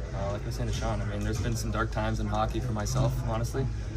Thankful for my family, my brother, my mom and dad, my wife, all my friends around me. So, yeah, that was the moment just to express, some joy and some, some fun there, and I'll enjoy it for the night, and then, be ready to go to work. How do you sum up the Mitch Marner on his way to the Stanley Cup final. And is he currently the Conn Smythe favorite? Yes, he is. Who's second? Is it Eichel? No, it is Freddie Anderson. I All right. believe. I thought it was going to be Hart. Carter Hart's 12-4 in the playoffs. Yeah. The last update on this was yesterday that I'm looking at. So number 1 is Mitch Marner. Number 2 is Freddie Anderson. Number 3 is Taylor Hall. You actually 4 Hurricanes all in a row. I guess just because it would be up in the air for them. Anderson, Hall, Jackson Blake, and Logan Stankoven are your next 4 after that. Dobish, 22-1. It's his birthday today. Congratulations. Happy birthday. Take a dive. He will. Tonight. I'm sure he will. Right, they play tonight? I'm sure he will. They do. Before we get to Hot and Cold, brought to you by Belknap Heating, just wanted to mention one thing. What was it? Oh, about the Leafs. Yeah. Like, Toronto's at a crossroads here. Careful, Toronto, right? They picked number 1. That's great. Thank God they won the lottery for them. But see the video of Willie Nylander learning that they won the lottery? No. Him and one of the other Leafs, him and a teammate, they were somewhere and they're on their phone we won the lottery. They were kind of like Taylor Hall was when they won the McDavid lottery and then they traded Hall. Yeah, a year later. Yeah. Careful, Leafs. If Marner goes away and wins the Cup, and, the talk in league circles is around Toronto's a pressure cooker up there. It's miserable. It's terrible to play there. If you're a place where they care a lot, that comes with it. Some players are built for that. Some players are not. Some players might be built for it and get pushed out the door and then go win. And Kessel did that. Yeah. Marner. Is Matthews going to leave? And if he has success, all of a sudden I've got this. How did Toronto get these great players? They drafted them. Mm-hmm. That's how they got Nylander, Matthews, Marner, even Kessel going back way back when. Or no, they traded for him. They traded for him. He's drafted by the Bruins. Of their current group, the only guy they didn't really draft is Tavares. Right. That's it. It's not been we can sign whoever we want. Their great players did come at the top of the draft, and if they run out of them, McKenna's next up. But I think they're running out of them. Yeah. Their lineup last year, even at the beginning of the season, just wasn't impressive. Because didn't Jeff Merrick make this point with us last Friday? If you're the Sabres, don't try to be what you're not. Don't try to become the Lightning or the Hurricanes. Be who you are. And the Leafs, for years, were chasing this thing that they weren't. They were this high-flying offensive team, and countless times they would make moves to be no, we got to be more buttoned up. And more responsible. More physical. And just now they're left with not really having the talent that made them great originally. And at some point here, Tavares is going to age out. He's 35 years old. And if you're Matthews standing around oh, my only buddy here is Nylander. Everything else is just kind of a... What else do they have to build on? What other player impresses you that you would want from the Leafs? Just those two. Nice. What is Matthews has a year left? I know they're really selling right now. He wants to win in Toronto. He's not going anywhere, but I would definitely be watching him leaving at some point. Big job for John Chayka. All right, on to Belknap Heating's Hot and Cold, brought to you by Joe Cali. He brings us topics. You decide. You actually, he brings some. He also asks you for some. You can tweet at him. He top last week. Is it hot? Is it cold? It's going to be tough. How do we figure it out? We just kind of figure it out. Yeah, the Neapolitan one. I mean, that's one for the ages. Like you said, we learned a lot about ourselves figuring that one out. We learned that Joe doesn't think anybody just scoops one flavor out of a Neapolitan ice cream. All the way across. Couldn't even believe people would do it. Psycho. Someone did tweet at us with a carton of the original Neapolitan with the cherry and the pistachio, and I got to say it looks great. It does so look really we're good. going to have to try that. No. They're going to have to try that. We'll start out, though.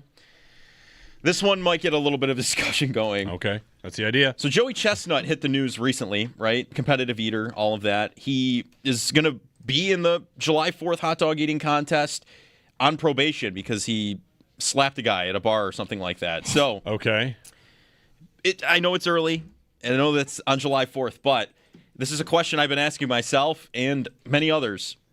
Is competitive eating a sport? You're not going to get any spicy takes out of me on this one. No? Meh. No. It's not a sport. You don't think so? No. Got to train. You do have to train. I gotta. No. No, I mean, there are things. Just because you have to train for something doesn't mean that becomes a sport. Right. Yeah. Yeah, I don't know. Like- I don't think I can get there. You have to train to sport. drive to the grocery store. You have to practice. You do. I know. true. I've never heard it described Training. that way. Training is just practicing. That's true. You have to practice. Using a lawnmower. Right. Like here's how you do it. Those seem more like things you just practice once or twice and then you're fine. I Training implies like months and months. Okay. I ate today. That's training. Enough? I trained. Did you eat enough? Did My you eat your career starting in 6,000? a couple of years. We did talk about 6,000 calories, yeah. I was training. Has what Landon Jackson been doing for the last 2 months considered a sport then? Is it not a level of competitive eating? He's eating for the sake of competition. Yes, he is. You're right. Point. You're right. It's a good So point. does that? I mean, that could serve your point as it becoming a sport. I'm out on it in a sport. Yeah, I don't really care. I kind of don't care. I don't. No, it's just a question. All right. The Buffa Slug hate is forced. That's from Rush Hour Hauer out in the newsroom. Especially the 20-year anniversary coming up. Pominville and Vanek going into the Hall of Fame. The Sabres are coming out with a new uniform. The entire NHL, hometown remix. I tweeted out yesterday the logo that is the yellow buffalo with the word Sabres inside of it as I'd like that. Yeah. That to me would be a really good primary logo on a new uniform. And most of the pushback I got was from people that do not yet know we're getting a new uniform. Mm-hmm. Right. Oh, yeah. It's happening. And it's most likely to just be a blue and gold version of the goat head. Right. Which pretty hot. I think it's fine. I'm not big on it. I don't love it at all. I think you already have a goat head. I think the goat head is beautiful in black and red. They also kind of did this. They definitely did this. They did the swords on the third jersey butter knife swords with the blue and white gold. Yeah. It just feels like well, and then they did the white goat head jersey that had the white pants. Yeah, they looked like marshmallow men out on the ice. Right. Yeah, the reverse and they retros. blended in with the ice. So they're going to make one in blue. Yeah, that wasn't it's goat probably head, that was the crest. No, there's one. It was the goat head crest. He's right. Goat head. And it was annoying to me that it was unfinished on the left side, and they did it on purpose. Mm-hmm. It looked like it wasn't completed. Yeah. I hope if they do this, by the way, go back and look at that uniform. The left side looks unfinished. Don't do that again. That looked ridiculous. And in the same way, on the slug, if they ever bring that back in any form, which I'd be down with, I'm fine with doing that at some point. Yep. You have enough alternate jerseys. One time you want to bring the slug back, make the other horn white. Why one horn is white and the other is yellow drove me nuts for 20 years. Just fix it if you ever bring it back. Didn't the person that made that say it was supposed to be the same colored horn and they picked a half version? Yeah. Yes. They picked one of the drafts. Unbelievable. Right. But why even was a draft let's make one horn yellow? No, make them the same. Well, I don't think that. Do we think they'll ever bring it back for anything? I don't know. I'm just on record as that blue and gold goat head is probably going to be fine, but it'll be fine. I just would prefer something else. Yeah. I'd even prefer the slug on the 20-year anniversary. You know what I'd prefer? I really prefer- How about this? Who says no? 2 beer sabers. That would be sweet. That would be sick. I would like the Buffalo script. The 40th royal anniversary? blue. Yeah, Yes. that was hot. I would have been into that. That 40th anniversary uniform lost to time is a real shame because that's an awesome jersey. I've got an old Myers in that. That's good. Yes. All right. And then up next, Jason tweets in, Vegas will sweep the Eastern Conference final team in the Stanley Cup final. No, they won't. No? Cold. Ice cold. Ice Vegas, cold. wait, Vegas will sweep Carolina? Carolina or Montreal, depending on who ends up winning that series. I wouldn't predict it. I think it's possible, though, because Carolina does this at the end of every playoff, and they haven't really been tested yet, I feel like. And Montreal won't shoot more than 15 times. Let me put it this way. The quality of team that sweeps Carolina every year, they haven't played. And Montreal's Vegas not there? No. No, they're- Florida, Tampa. No. Montreal's been outplayed in every round. Yeah. Yeah, they're not. That Montreal is not on the level of Florida the last 2 years, or Tampa or Boston when they were at their height. So I think it's possible, but I wouldn't predict it. I would like to. Maybe this is just because I don't like them, but I'd like to think there's a Carter Hart implosion incoming. That's possible. I think it's well deserved. Really quick follow up on the Sabres alternate jersey thing. I did see one concept yesterday, just like, hey, fans trying different things, of a Sabres uniform, royal blue, with a diagonal script that says Sabes on it. Oh, that'd be interesting. How do you feel about that? I feel like I would have people constantly yelling that haven't gotten over the fact that there's not an E in the word. They just cannot move on with their lives. So you don't want that fight. Yeah, we would end up having like Elliot Friedman talking about that. Yes. Like, why isn't there an E? A lot of teams at some point in their life cycle go with the diagonal word script. The Sabres have never done that. Yeah. You could do it with Sabes. Yeah, or bolts, right? Bolts. The Lightning have bolts. Yes, bolts. That'd be interesting from the Sabres. That's hot and cold for this week, though. All right. So cold. Cold on I I also wonder about like the B with the sword through it. I was just going to say that would be interesting. For 30 years, people have wanted that as a primary logo, and it's just never. I don't know felt if like it would be right as a primary, but it might work. Again, you're getting a new jersey, so aren't the Bills getting a new one too? Reportedly, that's what. Right, with that gray one, whatever. The gray one that cannot cannot be it. No, the leaked one that we saw like 2 months ago. That's cool. The gray one that was leaked is not quite turd burger, but it would be close.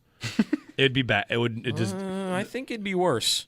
No, not worse. Because you know what, the turd burger, there at least was an effort being made. There was the colors it was of a the terrible organization. Terrible effort, but it was an effort. This is no effort. We're gonna slap our numbers on this gray slate. It's to match the new Here building. you go. Maybe they go gray. Maybe they have some sort of nickel city. Okay, fine. The ones it's that not nickel. It's not I know. nickel. I know. The ones that were leaked, it cannot be that. No, cannot be those. It's to match the new Highmark Stadium. It's too dark. Yeah. Yeah, that's right. I'm also, by the way, always open to new logos. Like, just if you want to make an alternate Sabre or Bills jersey for next year with a new logo, just like go ahead. We haven't had a new logo since the slug.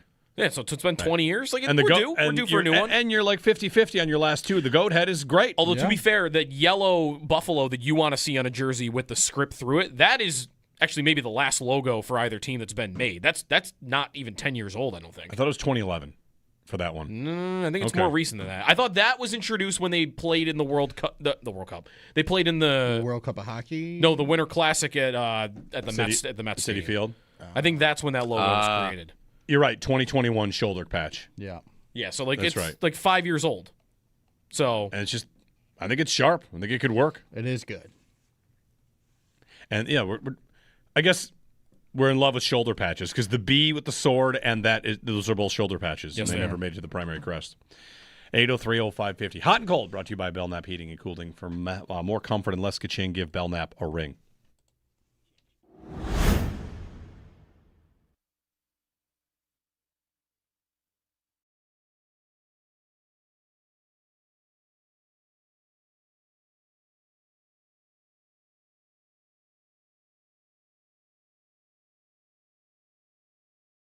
I don't think anybody is really shocked by what Vegas is doing. I feel like this last series with Vegas and Colorado is more of a, can you believe Colorado went belly up like that?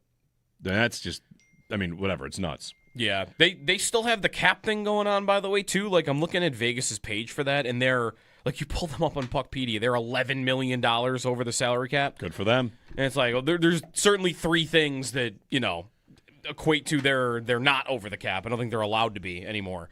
I think every team in the league should want to be a little bit more like them. They're kind of Ramsey, maybe? Like LA Rams-ish, where they're kind of the bleep them picks team, and we're just, there's a good player available. What does it cost to get him? What do we have to do cap-wise to get him? Oh, we can make it happen. We can make it work. Mm-hmm. And I think there's a lot of fear and cautiousness when it comes to hockey teams and when there's a big name player available. I think, of course, Vegas has a benefit of they have an easier time in the league than anybody of getting those good players to come there, right? Like, it's not just that you might want to do it, but Mitch Marner's looking at his options like, Vegas. Yeah, of course. They're great, and I'm going to go live in Las Vegas? Sure, I'm into that. Yep. Hannafin was this last year. Like, Vegas didn't even really need him. And he's like, I can go there. I have a no movement clause. Yeah, let's make that happen. Like, guys just want to go there. So it is made easier for them, but they're just never afraid to go get a top player. And again, like those contracts that you'll end up regretting at the end. Now that I'm looking, like, you know what they end up doing? Like, there's Alex Pietrangelo at 36 years old making $8.8 million for the next 2 years. He's just on long-term injured reserve. Right. Because you find a place to stash that contract. They'll either trade it away or they'll put it on LTIR. Like, you just figure it out. You just figure it out. You're hurt, Alec. No, okay. You just tell him. You just, like, club him in the knee. Right. There it is. LTIR for this guy. Yeah. Anyway. Like, I think every team should want to be a little bit of them. I think the Sabres are going to be more like them than they've been. They really couldn't have been further from the opposite for how they act. And I think what Kekalainen promises is some version of what Vegas has been, which is, there's a great player available. Like, I want to be in that. I want to be in the discussion at least. You're not going to have as easy of a time as Vegas does getting those guys, but I think you want to be in that game.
Coming up, we're going to talk with a Blues guest on their offseason, what they might be looking for. So stay tuned for that. We're revisiting Colton Parayko, Robert Thomas. Notice a rattle in your ducts or a rise in your heating and cooling bills? If you do, give Belknap a ring. With 0% financing, the cost of upgrading to a high-efficiency dual-fuel heating system is a breeze. Learn more at belknapheating.com. That's belknapheating.com. Go green. Save energy and money with Belknap. Schedule a free estimate on your new installation. Give Belknap a ring at 688-1728 for more comfort and less ka-ching. Give Belknap a ring.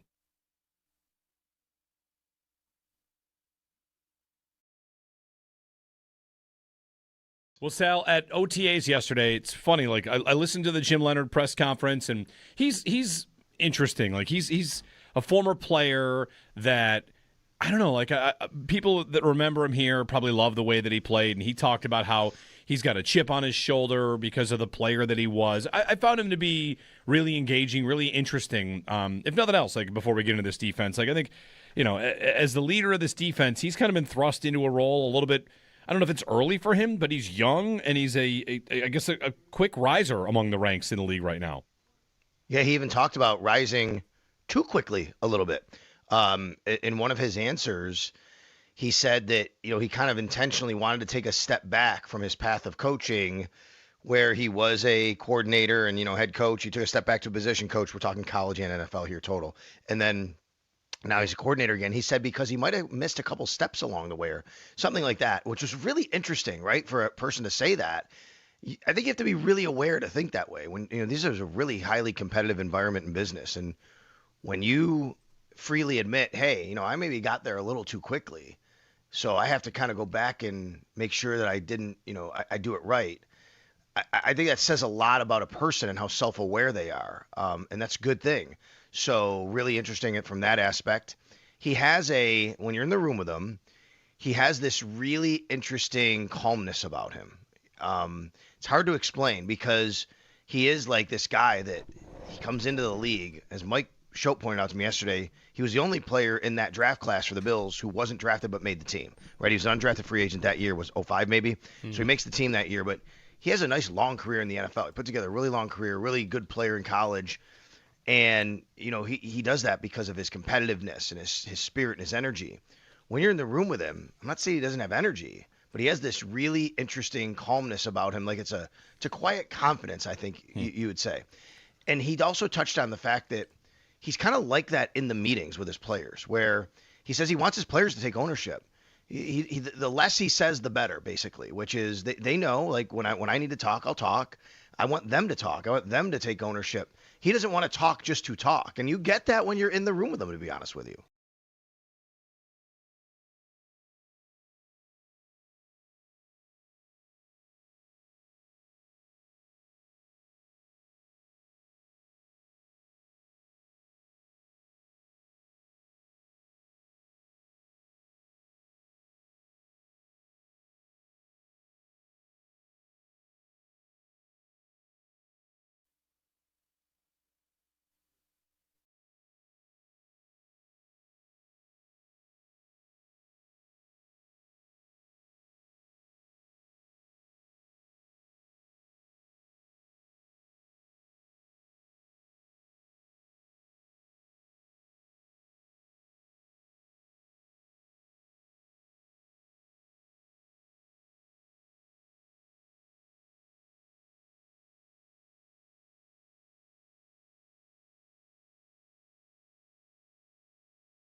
The Vegas Golden Knights swept the Colorado Avalanche after their 2-1 win last night. They'll be awaiting the winner of the Eastern Conference Final, Carolina or Montreal, in the Stanley Cup Final. Carolina currently leads that series 2-1. Game 4 tonight, 8 o'clock puck drop in Montreal.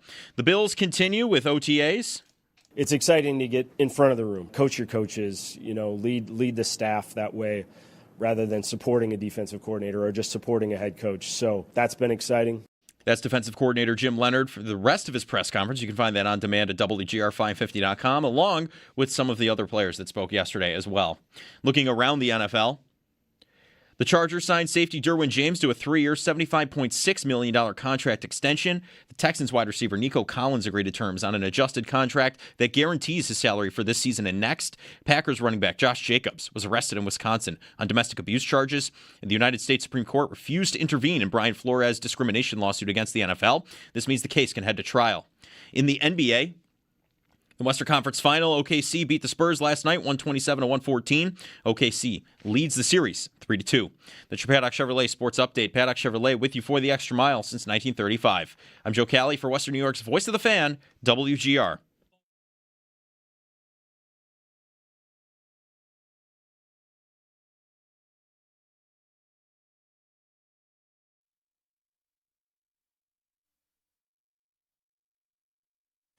They're going to whack you for it. Kyrou in, they give him room, gets it back, quick shot, he shoots, save, rebound, score! Robert Thomas. And what a game of back and forth. Kyrou and Butch Davis. NHL offseason upon us, not upon everyone. Vegas on to the Stanley Cup Final. St. Louis Blues had a strong finish to the season, and we're going to talk about it and see if the Sabres and the Blues want to link up again as they did around the trade deadline. Joining us on the Wester Hotline is Lou Korak, who covers the Blues for NHL.com, St. Louis Blues site editor at the Hockey News as well. Lou, good morning. Good morning, guys. How are you? We're all right, We're just sitting here watching Vegas in the Cup Final again, and, it is what it is. I don't know. Yeah. It's fine. It's a team that's existed for 9 years and has made 3 appearances in the Cup Final, and the Sabres have been there once in 50. So, and we're not over Game 7. That's right. We're still over here dealing with an overtime loss of Game 7 in the second round. Yeah, it's a complicated time of year, I guess. Yeah, so. I watched that game from afar, guys. It was entertaining. I'm sure those that had a vested interest in that one were definitely on the edge of their seats. If for somebody like me watching from afar, I was definitely on the edge of my seat, and actually I was pulling for the Sabres. I mean, just from the understanding of the futility that's gone on, and finally reaching the playoffs, and obviously going back to 2018 when the Blues and the Sabres linked up for that big Ryan O'Reilly trade. I was kind of thinking to myself, man, if Buffalo can make a run to the Cup Final here and maybe even win it, I think you can, you finally see one of those trades where everybody talks about, you want to see both teams benefit from it one day. I was thinking, man, could this thing actually really go full circle here? 7-8 years later, that would have been something to see. Yeah, and we almost saw these two link up for a trade. We kind of did, but of course, Colton Parayko shut it down. But Lou, I guess the question on this would be, where are the Blues here in a life cycle of a team? Are they at rebuild, retool? Is that depending on what kind of offers come in? Because while Parayko ended up being the deal that was agreed to but not finalized, Robert Thomas rumors are out there quite a bit. So how do you view where the Blues probably think they are in the timeline of an NHL team and what they should be doing right now? They're never going to admit that they're in a retool. Let's put it that way. That's a word that Doug Armstrong has never used. And I don't even think he really uses retool a whole heck of a lot. I think that they feel like that. I don't even know if recycle's a word here that you can use, because they feel like, after last year and they made quite a run to get in and should have knocked off the President's Trophy winning Winnipeg Jets until, you saw what happened in the last 2 minutes of regulation there and then ultimately losing in double overtime. They thought that they could run this thing back with the group that they had. And then when they got off to such a poor start, you're chasing again and you're having to kind of go through and do the same thing that you did. It was quite a disappointment, quite a shock. And I think that's why you got to a point there around the trade deadline, as well as you guys know, where, you're talking about the whole Colton Parayko situation where really Doug Armstrong told his leaders at the time leading up to the trade deadline that nobody is safe. And it's his last year as GM. He's just going to take over he's been doing a dual role with the president of hockey ops and GM, and now he's just going to be president of hockey ops. I think he was just wanting to go out on a high note, and they know that they have a pretty good cupboard of prospects, but they also have guys in that age range where they can make a run and win. So I think that's kind of where you kind of put yourself in that murky middle situation where are we good enough to make a run, or should we just, like you guys said, retool this thing or rebuild this thing, because they've got a pretty good cast of prospects that are going to be coming through here and are going to be really good hockey players in the next handful of years. And it just depends on how, much some of these guys progress. So it's really a tough question to answer to you. I know I'm kind of giving you a roundabout answer here, but they'll never admit that they're in a retool. They're going to go into it again next year feeling like they can be one of those teams that can jump in and make a run and be one of the top teams or one of the top 8 teams in the Western Conference and see where they go. Yeah. Do you think if they hadn't gone on the run they had, that it would be a more clear answer to that question? Like they almost get in, and I wonder, Lou, if they had continued to maybe like collapse at the end of the season rather than rally and almost get into a spot, if maybe it'd be a little easier to predict what they would do. I think so. I mean, you're talking about guys like they're really high on defenseman Adam Juracek. You've got Justin Carbonneau, the forward that they drafted in the first round last year, that they're really high on. There's a number of guys. They played a lot of these young guys down the stretch that helped them go on this run again. But then you've got guys like Robert Thomas, and I'll be perfectly honest with you guys here.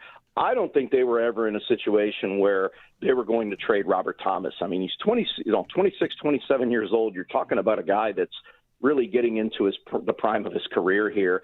I think that situation there was one where they were listening. When you have a Doug Armstrong telling, his fellow peers that, everybody is, on the line, you're probably listening to other teams calling you instead of, soliciting such a player. But, I think it would have been more clear had they gone the path that they'd gone on the majority of the season, because it just wasn't very good. I mean, they were pre-Olympics.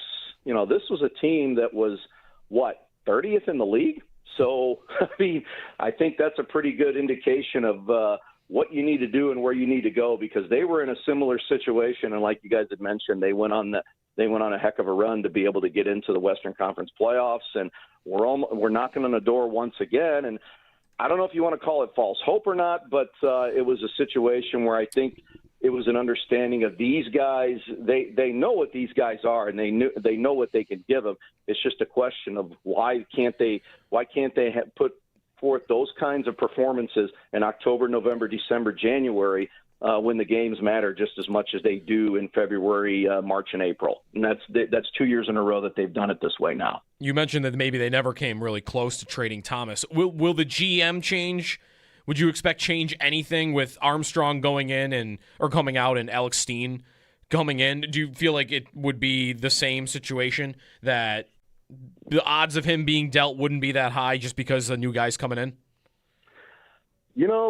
That's an interesting scenario there. And you know what? I think it would become a little bit more clear in that regard, because Alex Steen and Robert Thomas were teammates. There's a connection there. There's a connection there, not only in that regard, but there's other players.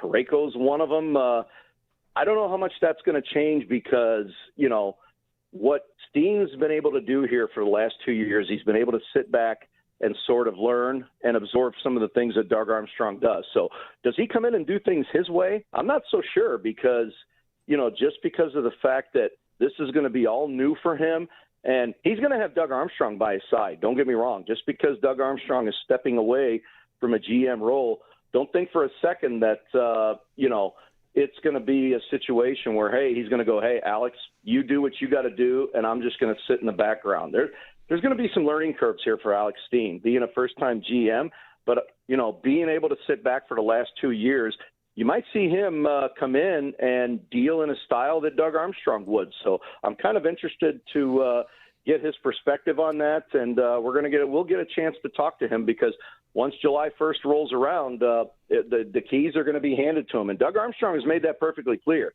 He's not going to step on Alex Steen's toes.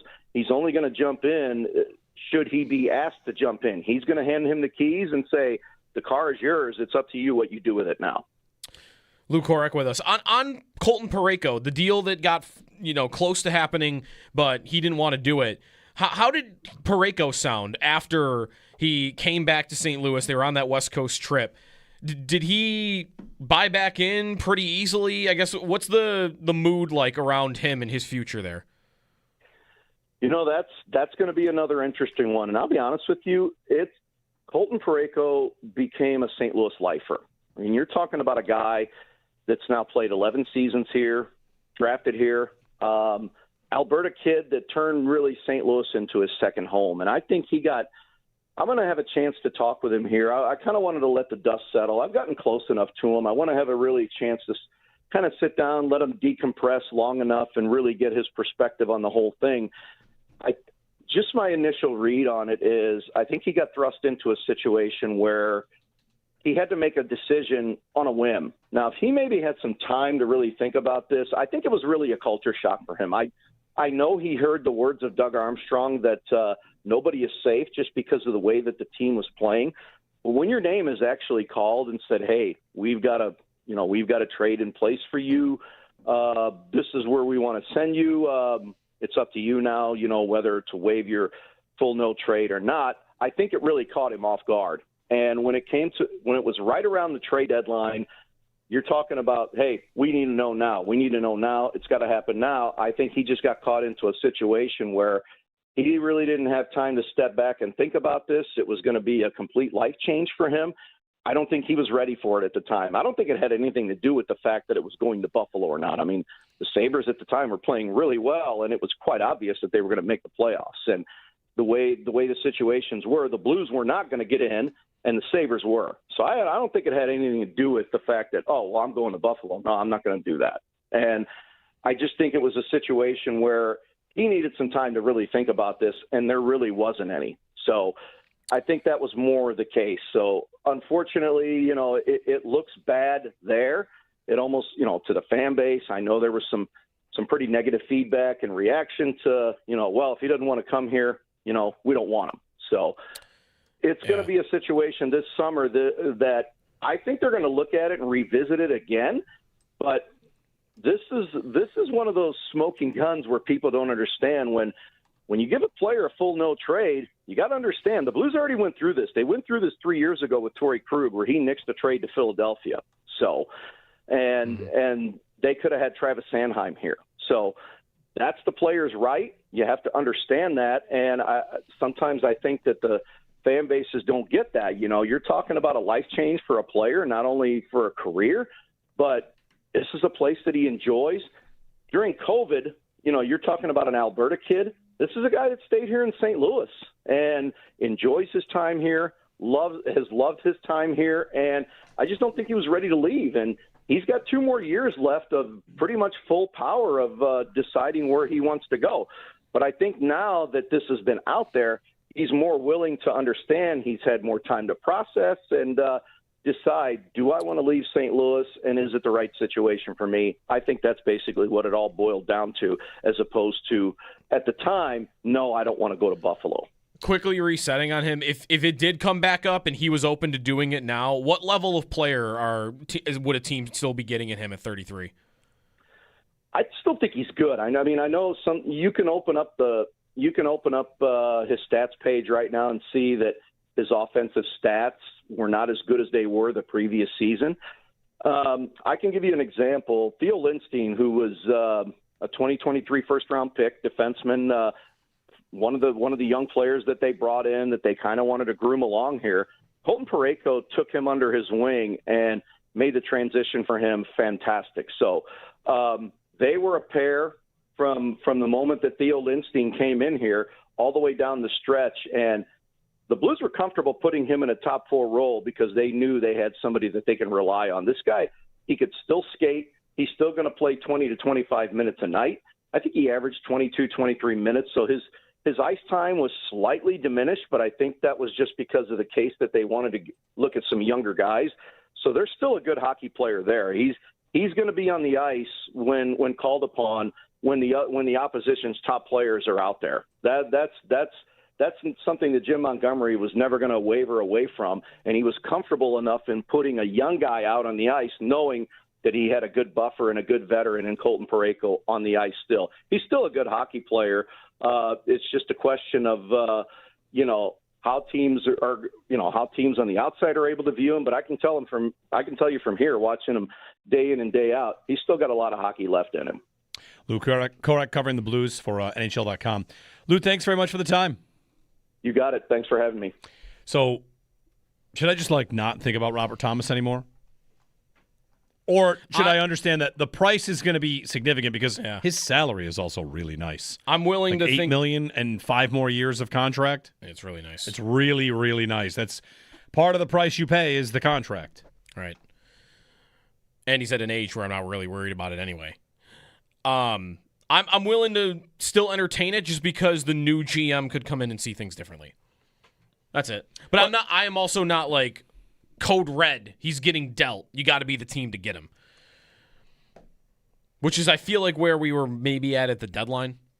I don't know. Listening to that, it sounded like Parayko was much more likely to be dealt than Thomas. Right.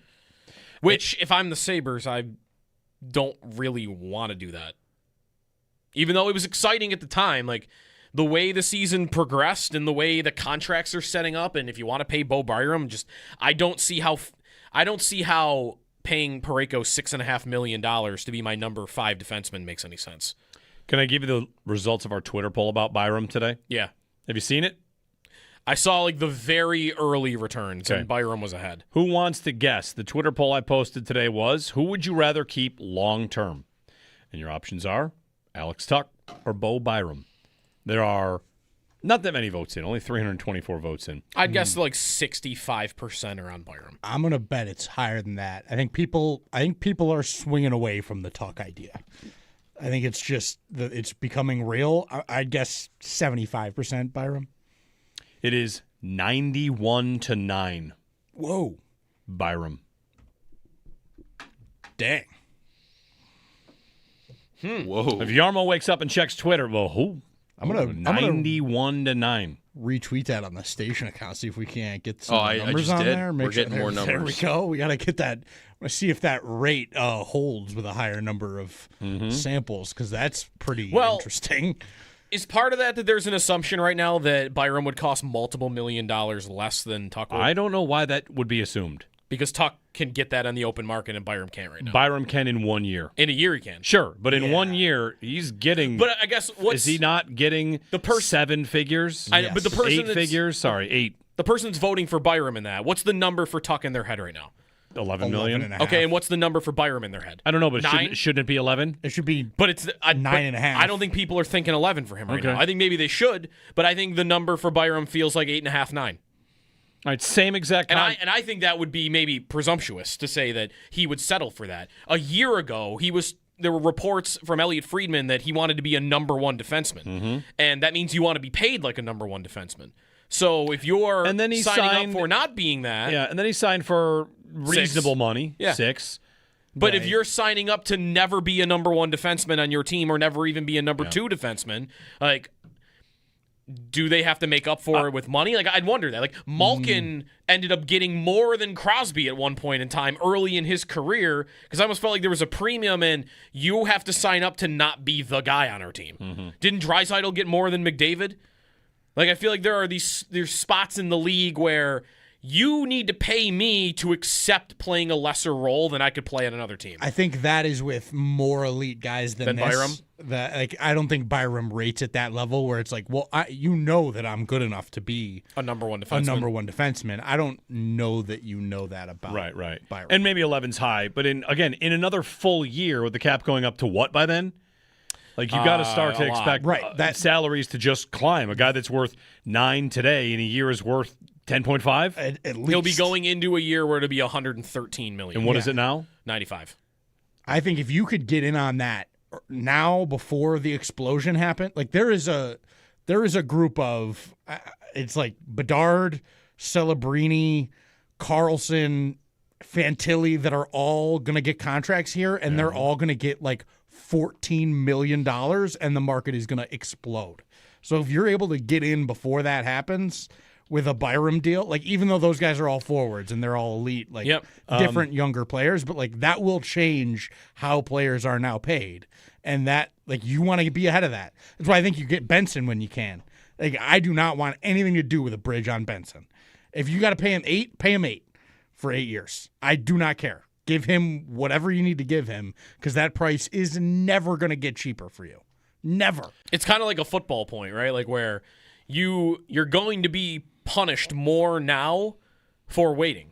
Yes. And that's been somewhat true already. Like, you've seen that, right? Thompson and Samuelson, not every spot. But, like, football, we know it's true. Like, what is the biggest criticism of the way the Dallas Cowboys do contracts? I was just thinking them, too. They wait too long. As long as possible to sign Prescott or Pickens or whoever, and then those guys end up making $10 million more than they could have had him on. And I would agree with that on Benson. Like, you could, if you paid him $7 million now and you just get a 7-year deal, like, I'm good. Versus, all right, well, let's give you a 2-year deal and we'll push this down the road. And then, oh wait, the cap went up $30 million, and now your peers are signing for $10 million, so now you're going to want $10 million. Mm-hmm. Right. So, I'd be with that idea. Have any interest in picking over the carcass of the Avalanche? I would. How about be curious. What do you want? Brett Kulak? Kulak's nice. UFA? Nice player. UFA, left shot, UFA. I know everyone wants right shot defensemen, but the Sabres have too many at the right. bottom. So Brett Kulak, 32-year-old veteran defenseman. Who else is a free agent from them? Jack Drury. It's like minor guys after that, really. Yeah. Brent Burns. He's very old. 41. 41, Brent Burns. And both their goaltenders are under contract. Yeah, I don't need anything. I don't really need anything at the fringes of the roster for them. Well, sorry, I need third-pair defenseman. But they don't need a fringe forward. No. The only forward you would add would be at the top of the lineup. Yeah, they are loaded with bottom 6 forwards. Yeah, you've got guys chomping at the bit to take a bottom 6 role and hopefully score 25 goals for you, because that's like you've got a bunch of guys that are ready to try to wedge their way in. That's why I'm also curious, like, what they'll do with Krebs. I don't think Krebs is going to cost much. No. Although he's going to want a raise off of a 40-plus point season that was a career year for him. Because what am I saying if I'm Krebs' agent? I'm saying, you just had your best season in 15 years, and he played on your top line almost the entire year. Mm-hmm. And had an amazing first round. I think he played more 5-on-5 minutes. Peyton Krebs did. More 5-on-5 minutes than any other forward on the team in round 1. Yeah. So I said 40 points. I played on the top line all year. I'm not going nuts, but you got to give me $3 to $4 million. And if I'm the Sabres, I'm looking forward and saying, yeah, but I don't think you're a top line forward going forward. Yeah. And I have a bunch of those. And I have 1 million bottom 6 guys. Like, I wonder if there's a relationship with him going forward. I think that's a tough one, because you've got what's Krebs' strength. He's a guy that can go up and down your lineup and play the right way, whatever, blah, blah, blah, which is absolutely valuable. How many of the young guys do you think are that in development with a higher ceiling? Like, is that not what Östlund is? Is that not what Benson even is? He did that this year for them, playing on the 4th line, and then the next game he's on the 1st line with Tage, and he's looking great. And it's like, I don't know how many of those guys do you need. And if the guys ideally you don't have many of those guys, because your first line guys are so good. Exactly. You wouldn't dream of putting them down there. Right. Like, it went well, but I don't want him on my top line forever. And with all the forwards they have, and we're talking about cap crunches and how do you keep talking, can we get rid of Greenway somehow? I'm going to add, $3 million for Peyton Krebs? Yeah, I don't need to do that. I like the player, and I thought that was his best season by far, but at some point, guys get pushed out, right? Exactly. And you got to prioritize who's part of your core. And I think it's very clear a guy like Benson is part of your core. Yes. I think it's very clear a guy like Krebs does not factor in on that level. Right. 803-0550. Just came across a story at the Seahawks website, Seattle Seahawks, that, of course, they're trying to win the Super Bowl again, right? John Boyle, Seahawks.com senior reporter. The Seahawks open OTAs, because a lot of teams just opened OTAs. The Bills got out a week early. Yeah. Got in, I should say, a week early because of a new coach. So a lot of teams kind of went to OTAs this week. Seattle Seahawks coach Mike McDonald has he's got a line here. Line? Yeah, ready for this? Ready? What do you call it when you're trying to win again? Let's do it again. Repeat. Or back to back. Let's close. Repeat back to back. Defend. Run it back. Let's run it back. Run it back. Run it Right, back. Let's yeah. run it back. Yeah. Right? Let's run it back. Yeah. Has he got a new phrase? Yeah. They don't want to run it back. Quote, we're using the term we want to run it forward.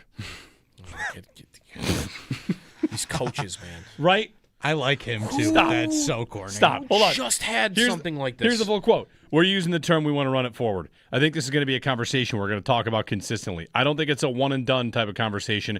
Really, it's just how we talk about, how we operate all the time. It's something we're having conversations with our team and our units every day about who we want to be, how we want to do things, and this situation is no different. It's nothing more or less than that.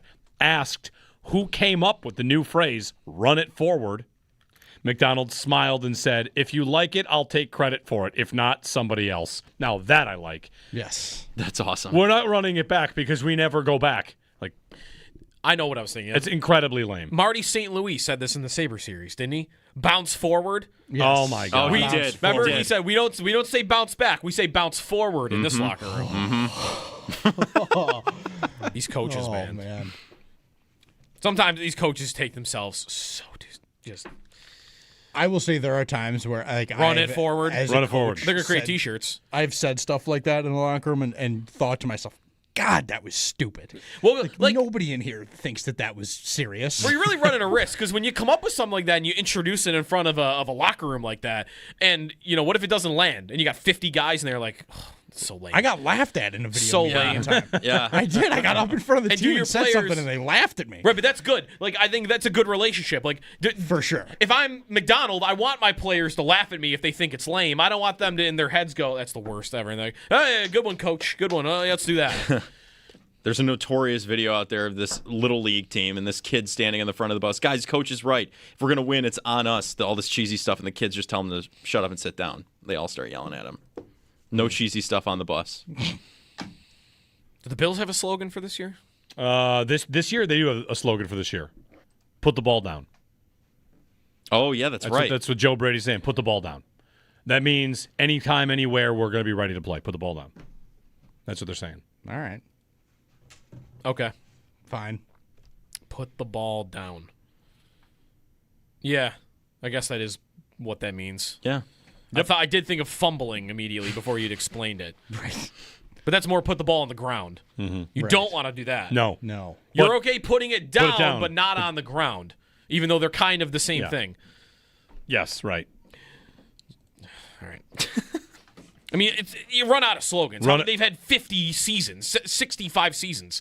There have been a lot of slogans. You run out at some point. You could repeat probably. Like, who's going to remember the one from 20 years ago? Being upset with saying run it back is like saying refuse to lose. We don't say the word lose around here, so we're not going to use refuse to lose. Like, okay, Right. okay. Refuse to be kept from winning. Okay, Mike McDonald, sure. Anyway, whatever. I thought it was a funny story. Could All they? right, How likely are they to win again? to repeat? Fine. They didn't really lose anything, right? They lost the Super Bowl MVP. They lost their running back. They lost a couple pieces on their defense. Yeah. Their division is still great. Yep. I mean, they were a coin flip from beating the Rams. Like Right. First off, they should not have had home field advantage, which they did in the NFC Championship game, in a game they won by 4. Right. Because a Rams tight end dropped the pass. So you got to get a little lucky along the way, and then they were dominant once they got to the Super Bowl. 803-0550. Jeremy and Joe on WGR.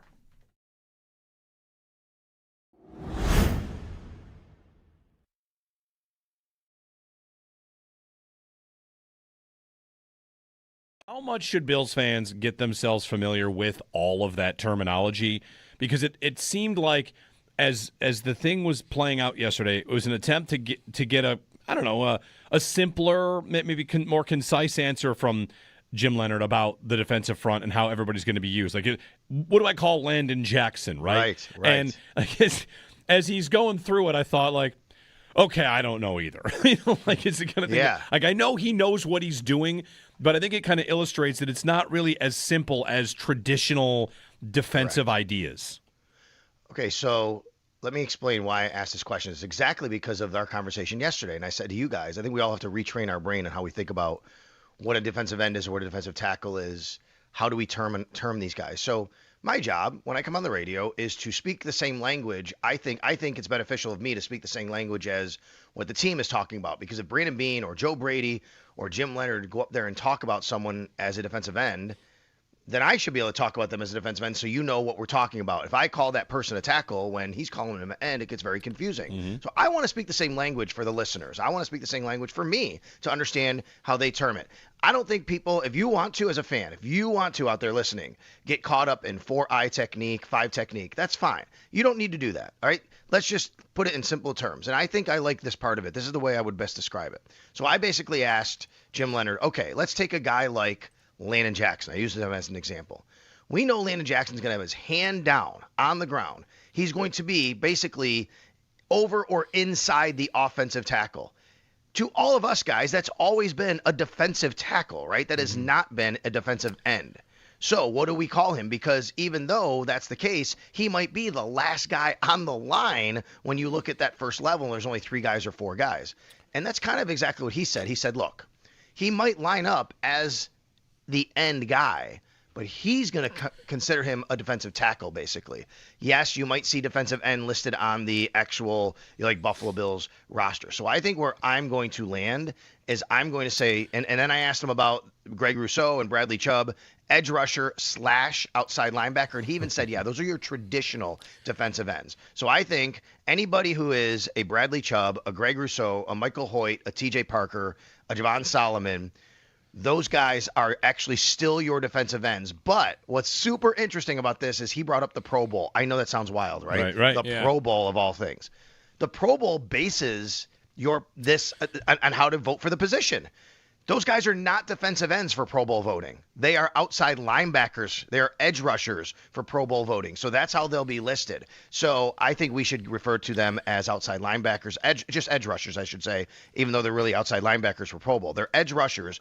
And then everybody, Ed Oliver, Deion Walker, TJ Sanders, Dwayne Carter, Landon Jackson, that group, defensive tackles or just defensive linemen. I think that might be the best way to do it.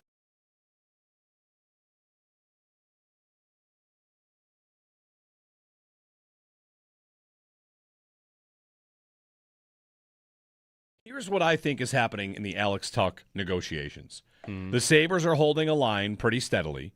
Tuck would like to probably stay, but wants to go to the open market to see if he can move the Sabres for a higher number. And Tuck has to, for the next month and 5 days, represent to the Sabres and to everybody else out there, he will go. Because now the Sabres are not in a position of desperation. The Sabres are in a bit more of a position of strength. Yep. And he still has to do that. And he might leave, but I do think that it would be Tuck's side that would be kind of standing on, no, we will leave. We know what we're worth. That's my belief. I would agree with you that is likely what Tuck is aiming at here. Like, will it work? I said this last week, if I were putting myself in Alex Tuck's shoes, what would I be trying to do? I would be trying to stay here and get every dollar I can out of Buffalo. And to do that, I need to make them think I would go to Seattle. Seattle is rumored to be like, Botterill is desperate, and like he might not have a lot of job security, and they have a bunch of cap space. If Alex Tuck would like someone to let him know what Jason Botterill, how good he is at the job, call me. Right, I'm ready. I'll give you a conversation. He can use that guy's desperation to get like an offer that you would hope could pull the Sabres a little closer to where you want to be. I don't think anybody would match it, but like that's what I'd be trying to do. Like if the Sabres are at, just hypothetically speaking, they're at $9 million, and I want to stay. Like my goal is to stay. I want it to end up that I'm staying, and I would even maybe sign for 9, but I know they're offering me 12, so I'm just going to use that to see if I can get Buffalo up to 10. Right, that's it, and I'll be perfectly fine taking a $2 million discount, but I'll feel like I won at the end because I got them to move $1 million.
There's a little bit of a curse going on in the NHL.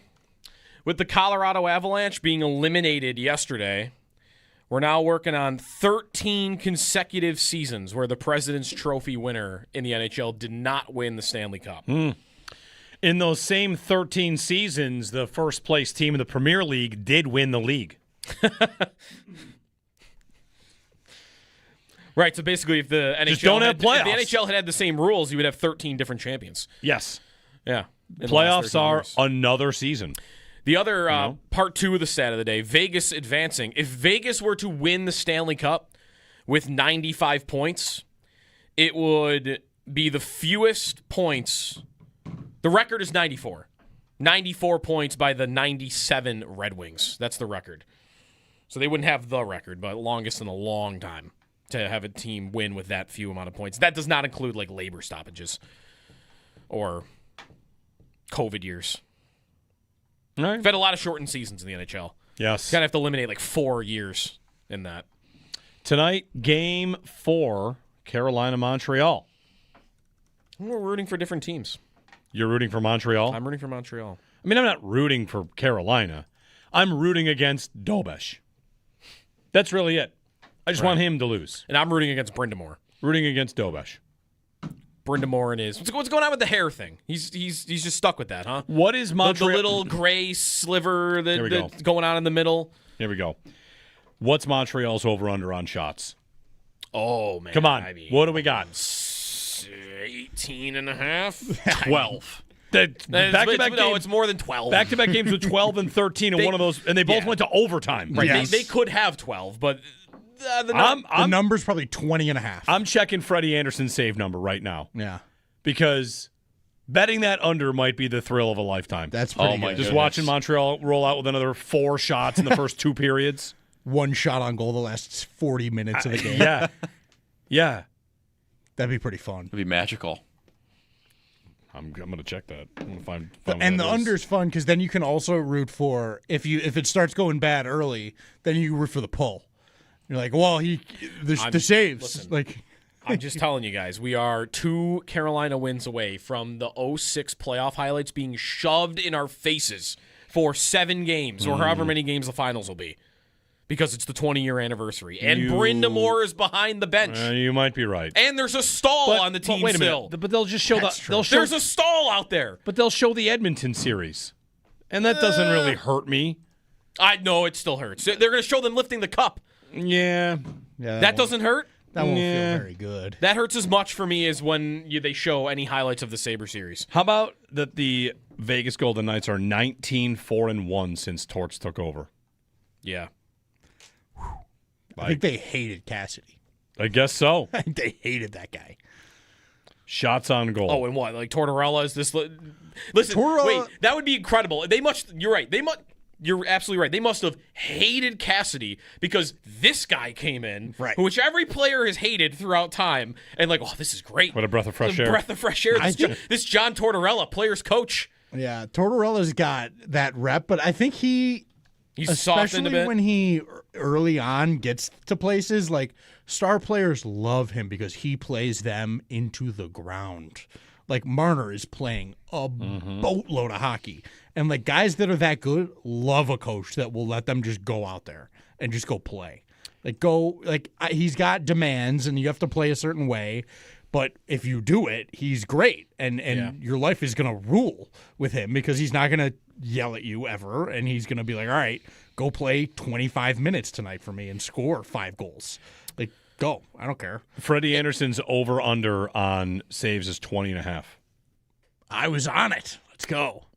That's a great line. It is. It makes you hesitate. If the Sabres had hired Tortorella like we thought was possible for a minute, would anything be different? I don't know how much better you would want the coaching, like how much more impact you would want the coaching to have. So I don't think could have gone worse. It could have. I think there's more room for it to have gone worse than better. So I think I agree. Yeah, I think Lindy was a big X factor for them throughout. I think he was. Yeah, I really liked the way he handled pretty much everything, other than maybe Hellenius a little late. Yeah, that'd be my only gripe with him on the whole year. I think he was pretty masterful in like narrative sort of bending and controlling, pushed all the right buttons in terms of like when to be mad, when to sound normal. I remember there was one morning where they lost, and we came in here and we're like, why doesn't he sound mad? And then they went out and steamrolled Boston the next night. And we're like, all right, that's pretty good. Right, So, and Tortorella there's a chance he might not have done that quite the same way. he might have just given the media the stiff arm and made everybody a little tense. He also might just not have shown up. Right. And cost the team a second-round pick. That could have been different. Sabres might have one fewer second-round pick. Yes. Would we care? No. Probably not. Not at all. That's a cool feeling. The Wembanyama is getting the old journalism treatment of, you didn't show up to talk to us after the game last night. That's a no-no. It's a no-no. Can't do that. There's also a controversy as to whether he called a hit on a Oklahoma City player because he was shown whispering to the two big guys that came in garbage time at the end of the game. And then I guess those two big guys immediately went out and both had dirty plays on the same Thunder player. How dirty? Or what's the problem? Not like understand. extremely dirty, but like the first one is very clear. Guy ran through his back when he didn't need to with a minute left in the game. And then the second one was he kind of went up in the air and made contact with him. Isn't that sports? Like, what are we mad about? How many times a game? Because there's a minute left and it's a 20-point game. Sure, but how many times do you see that happen in a football game or a hockey game? I know. I think that's so normal for a guy to be like, hey, this guy, like, number 8, go get him. I think, but nobody would be making a big deal of it if Wemby wasn't shown whispering to both of them as he went to the bench. Sure. That's the controversy. I mean, we've got video of coaches going to tap their enforcers on the shoulder and be like, hey, go wreck this guy's life. Listen, True. That's hockey, though. I don't want any sort of Wemby hate? No, any... Yeah, sure. You want to call it Wemby hate. Any sort of criticism for teams fouling the Thunder. That's all they want is to be fouled. Yeah, right. That's fair.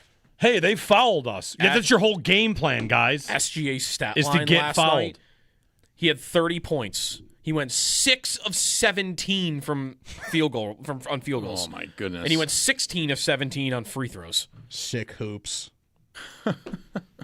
Well, listen, there have been cases in sports history where a team, if you want to say, cracks the code, and the league changes rules. Like, you can't do that. The tush push almost got there. It was 1 vote short, right, or 2 votes short last year. Yeah, the shift in baseball. They're like, you know what? We're not doing that anymore. Right. Like, it's actually hurting the game. We're not going to do it anymore. And what the Thunder are doing with SGA's fouls, like, if I'm the commissioner certainly has more of a duty to fix that than he ever did tanking. But of course, for sure, they went and hit the hammer on tanking and made such a bad rule change. They made bigger problems for their sport. Okay, great.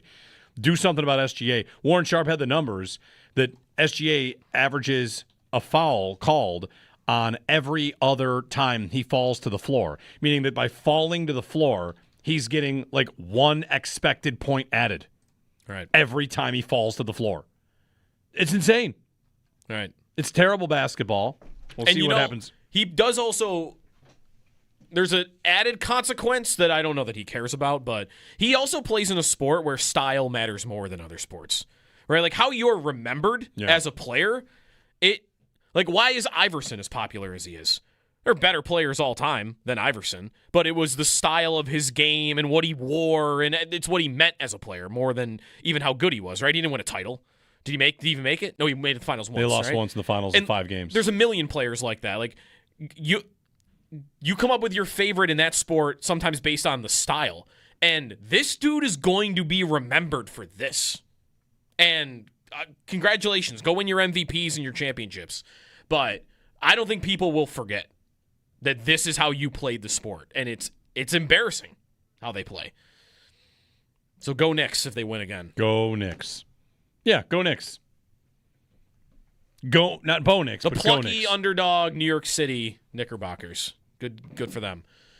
They've been so bad for so long. Would you draft Bo Knicks in a draft of people to be seen at Knicks games? No. Okay. I would. Yeah, you could. He'd be pretty far down the list. I think I'd draft Josh Allen before I would draft Bo Nix. Will Josh Allen go to a Knicks game? Good question. No, he's a newborn. Yeah. Other years, I might have said yes. I think I might bet no. Will a Bill go to a Knicks game at all? Deion Dawkins. Maybe. James Cook. Yes. I don't know who on the Bills is from New York City though. That's really what I'd want to look at, and there's no one that I can think of off the top of my head. Do they have a guy from New York City? Who we just talked about was from Brooklyn recently. Skylar Bell. Skylar Bell, right? Isn't he from Brooklyn? He went to UConn. He's from Brooklyn, or born in Brooklyn. All right. Rookie contract though. Tickets are kind of expensive. Right. Right. Like make a phone call. I don't know. Can you think Skylar Bell can make a phone call? Yeah, call his agent. Get me in there. That agent, though, is probably getting so many calls from guys. And does he have... maybe. You're right, because he might be considering where the guys are from. Could Skylar Bell get into the Knicks game on his own pull? Just by making a call. That's a great question. 803-0550 to join us. It is time for Extendo Sports. We pass things off to the Northtown Automotive Extra Point Show here on WGR.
I'd like to propose Morocco as our World Cup team.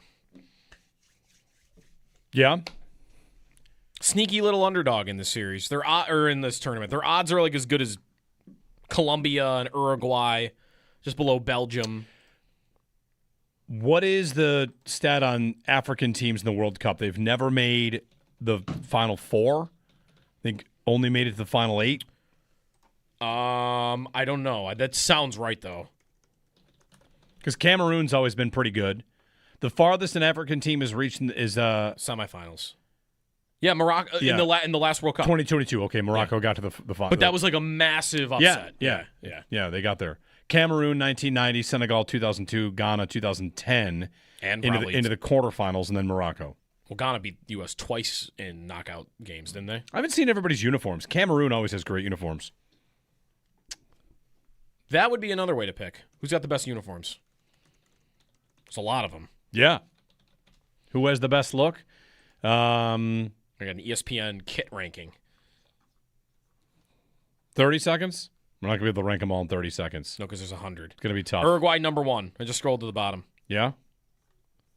I'll have to show them to you whether you agree or not. They look all right. They're pretty good. Japan's are good. France always good. The U.S. got ranked 5th with the stripes one. Always like Mexico's. Brazil's are always the same. Yeah. All right. Portugal's white ones are really nice. White and like a teal. Mm-hmm. I don't know where they came in the rankings here, but they're good. Ghana's away are very nice. Can't root for them, though. They're the U.S.'s just rival. bitter? U.S. rival. That's right. Rivalry game. All right. We're back tomorrow on WGR.